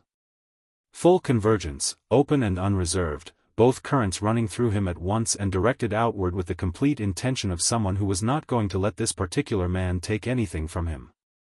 The combined magic, warm and cold, ancient Vila instinct and Greengrass bloodline memory and Harry's own love magic, the oldest protection in the world, hit Crouch's casting arm and blew straight through his shield with a force that sent him back 10 feet. Crouch hit the hedge wall hard. He was not unconscious, he was very good and very resilient, but his wand arm was hanging at an angle that wands couldn't be held at effectively, and his shield was gone, and he looked at Harry across the clearing with Moody's magical eye spinning wildly. What was that, he said, and the satisfaction was entirely gone from his voice, replaced by something that was either professional assessment or genuine unease. That was a choice, Harry said. Made by 3 people who decided they weren't going to let you do this. Crouch gathered himself to cast with his left hand. Harry was faster. Stupefy hit him squarely, and he went down, and the magical eye finally stopped spinning, fixed at a point on the hedge wall with the unseeing persistence of a glace, which was all it was. The central clearing was quiet. Harry stood in it for a moment, alone with the faint golden glow of the cup and the unconscious body of Barty Crouch Jr. and the resonance humming in his chest with the steady, warm and cool certainty of something that had never been more itself than right now. He looked at the cup. He could touch it. He could win. First champion to the cup, the tournament's conclusion, the Triwizard Trophy. He walked past it. He used a magical signal flare, the red one, the distress signal that tournament officials monitored continuously, and sent it up through the maze's open top, and then he went back to find the exit. He found Cedric near the south entrance, waiting. "Is it done?" Cedric asked.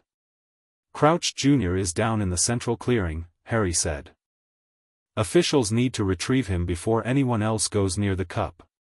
He looked at Cedric. "The cup is still active. There's something wrong with it, I could feel it from outside. Don't touch it until Dumbledore has cleared it personally." Cedric nodded slowly. "You didn't take it," he said. "No.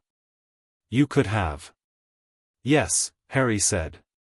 "And whoever finishes the task properly and wins it properly.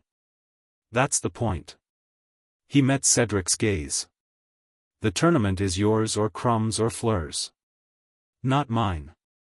I was never in it voluntarily." Cedric was quiet for a moment. "That might be the most Gryffindor thing I've ever heard," he said. "Probably," Harry agreed, and found that it didn't bother him at all. They came out of the maze entrance together, and the crowd's reaction was enormous and confused, two champions emerging at the same time, no cup, no winner, the tournament officials already running toward the red flare visible above the maze's interior. Dumbledore was on the pitch in seconds, moving with more speed than his age suggested, and Harry told him in 3 sentences where Crouch was and what condition he was in. Dumbledore looked at him for one moment, the full, clear, complete look of a man seeing something correctly, and then he was through the entrance and into the maze with McGonagall and 4 Aurors. Harry stood at the entrance. The crowd was loud and confused and nobody quite knew what had happened yet, and the officials were doing the management of information thing they did when something had gone wrong, and Cedric was being found by his family, and Krum had emerged from the maze on the other side with his hostage arm clutching a minor bleeding wound and a completed task behind him, and somewhere in the stands, he felt them before he saw them. The resonance pulled toward the stand exit, strong and immediate, and then Fleur was through it at something very close to running, which he had never seen Fleur Delacour do and which she was apparently willing to do when necessary, and Daphne was a step behind her, and Hermione was behind them both. Fleur reached him first and did something completely uncharacteristic. She grabbed the front of his robes with both hands, not for a moment caring who was watching, and looked at his face with that direct silver-gray intensity. "We felt it," she said. "The resonance pulse. Inside the maze. That was full convergence, directed," Harry said. "I know. Are you hurt?" "No." She let out a breath and released his robes, but her hands moved to his face for a moment, the way hands move when they need to confirm what eyes are telling them, and her magic was warm against his skin with an openness that made the crowd and the noise and the tournament chaos recede to pure background. "You're all right," she said, and it was not a question, just a confirmation she needed to make for herself. "I'm all right," he said. Daphne arrived and stood at his other side. She looked at him with the open face and the clear dark eyes and she didn't say anything for a moment. She just looked, and the cool water depth of her magic settled around him like the resonance it was, steady and ancient and completely present. "You walked past the cup," she said. "How do you know?" "Because you came out without it and you don't look like someone who lost," she said. "You look like someone who chose." "Yes," he said. Her expression did the complex thing, and then she said, "Good," which coming from Daphne Greengrass was approximately a sonnet, and Harry knew it. Hermione had reached them and was doing her rapid triage assessment, looking Harry over with the practiced eye of someone who has had to assess his condition after crises many times, and apparently satisfied, shifted immediately to information mode. "Dumbledore is dealing with Crouch. I expect an announcement in the next 20 minutes. The tournament results will be complicated." She looked at Harry. "You're going to be asked many questions." "I know," Harry said. "I'll handle the press," Daphne said, with the calm certainty of someone who has spent 6 years managing information flow in the social ecosystem of a school and considers it a basic skill. Fleur said something in French that Harry was fairly sure was complimentary toward Daphne and possibly slightly pointed toward any reporter who tried to interfere. Together, then, Hermione said. We all handle it together. They were standing in the middle of the pitch while the June evening moved in around the edges of the day, warm and golden, the kind of evening that extended itself with the particular generosity of a season that knows it's at its peak. The maze stood dark and enormous behind them and the crowd moved around them and the tournament, which had been trying to consume Harry Potter for 9 months, had failed. Not because he was lucky. Not because he was the chosen one or the boy who lived or any of the names that had been accumulated around him since birth. Because he had chosen, clearly and deliberately, every significant thing that had happened since December. Because 2 people had chosen back. Because ancient magic, when it was approached with honesty and met with genuine choice, became something different from the magic of people who tried to harvest it, to use it, to take it. The magic was theirs. All 3 of them. Not a resource. Not a weapon. A foundation. Dumbledore emerged from the maze with Crouch Jr. bound and the Aurors moving efficiently around him, and McGonagall was already managing the tournament officials, and Bagman had gone the specific shade of pale that meant he understood something had gone seriously wrong and was calculating his exits. The crowd noise shifted from confused to alarmed to something that was heading toward understanding. Harry turned to Fleur and Daphne. Whatever happens in the next hour, he said, it's going to be loud and complicated and there are going to be a lot of people asking a lot of questions. Yes, Daphne said. We're ready, Fleur said. And after, Harry said. After all of this. He looked at them both, the warm and the cool, the fire and the frost, the instinct and the memory, everything that had been building since December in a library study room and a covered courtyard and the depths of a dark lake in a night in March when 3 people said what they meant for the first time. After tonight. I would like to start whatever comes next. Fleur looked at him with the direct, clear expression she kept for things she was completely certain of. It already started, she said. Daphne was quiet for a moment. Then she said, with the precise and devastating simplicity she deployed when something was both perfectly true and more moving than she intended, it started in September, Potter. You were just paying attention to other things. Harry laughed.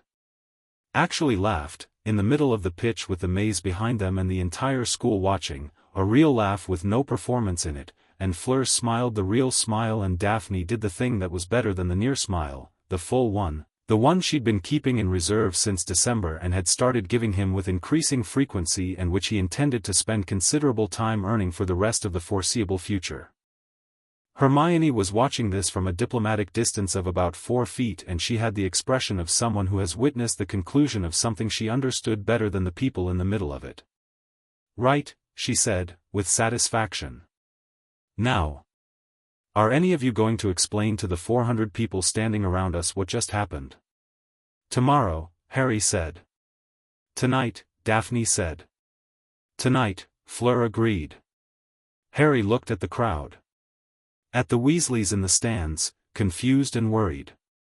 At Cedric finding his father, the specific relief of a boy who is all right being confirmed to a parent who needed to know. At the Aurors moving with purpose and Dumbledore moving with the calm precision of a man managing a situation he had hoped not to face and was facing anyway.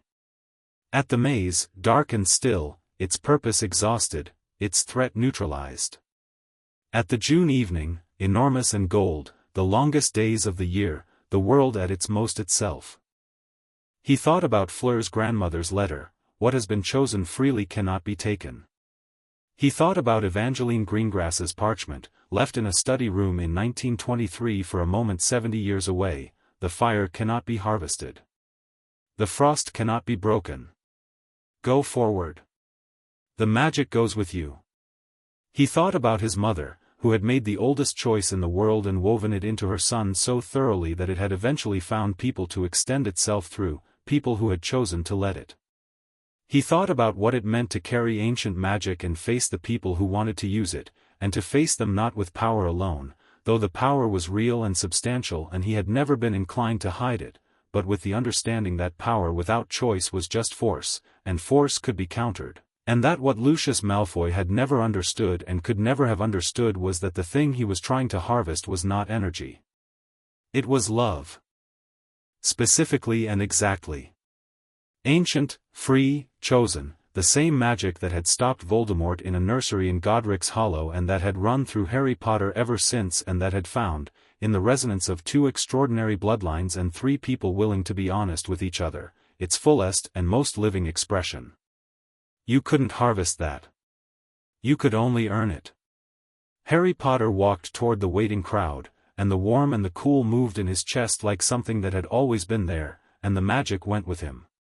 Dumbledore's announcement came at 9 that evening, in the Great Hall, to an assembled school that had been running on speculation since the pitch. He told them what they needed to know. Not everything, some things belonged to the people who had lived them, but enough. Barty Crouch Jr. was in custody. The tournament had been compromised from the beginning. The champions had navigated it with distinction. He did not mention the resonance. Harry had asked him not to, and Dumbledore, to his credit, had immediately understood why. Some things were not tournament business. Cedric Diggory won the Triwizard Tournament, which was correct and appropriate and made the Hufflepuff table erupt in the most joyful noise the Great Hall had produced all year. He accepted the cup, which Dumbledore's curse-breakers had fully cleared, with the uncomplicated grace of a person who had earned it.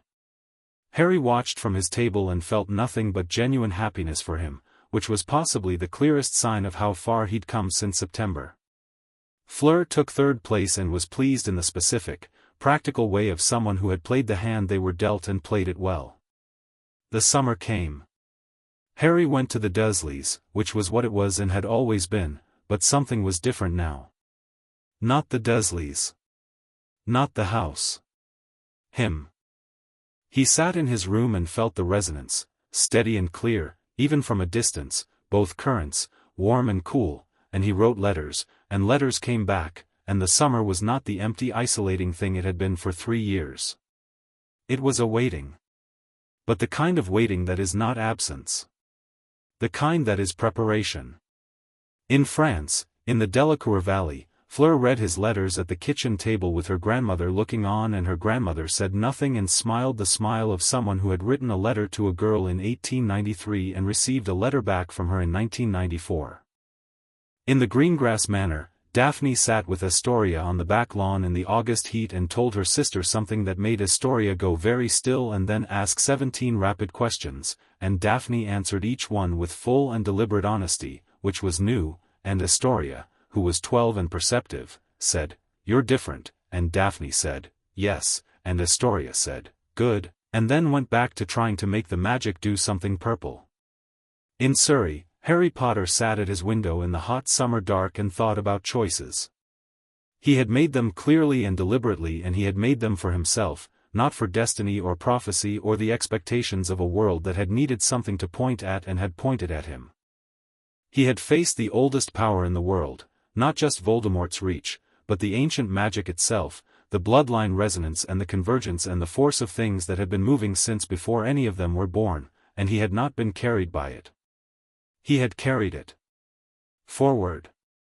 Which was, in the end, what the magic had always needed. Not a vessel. A choice.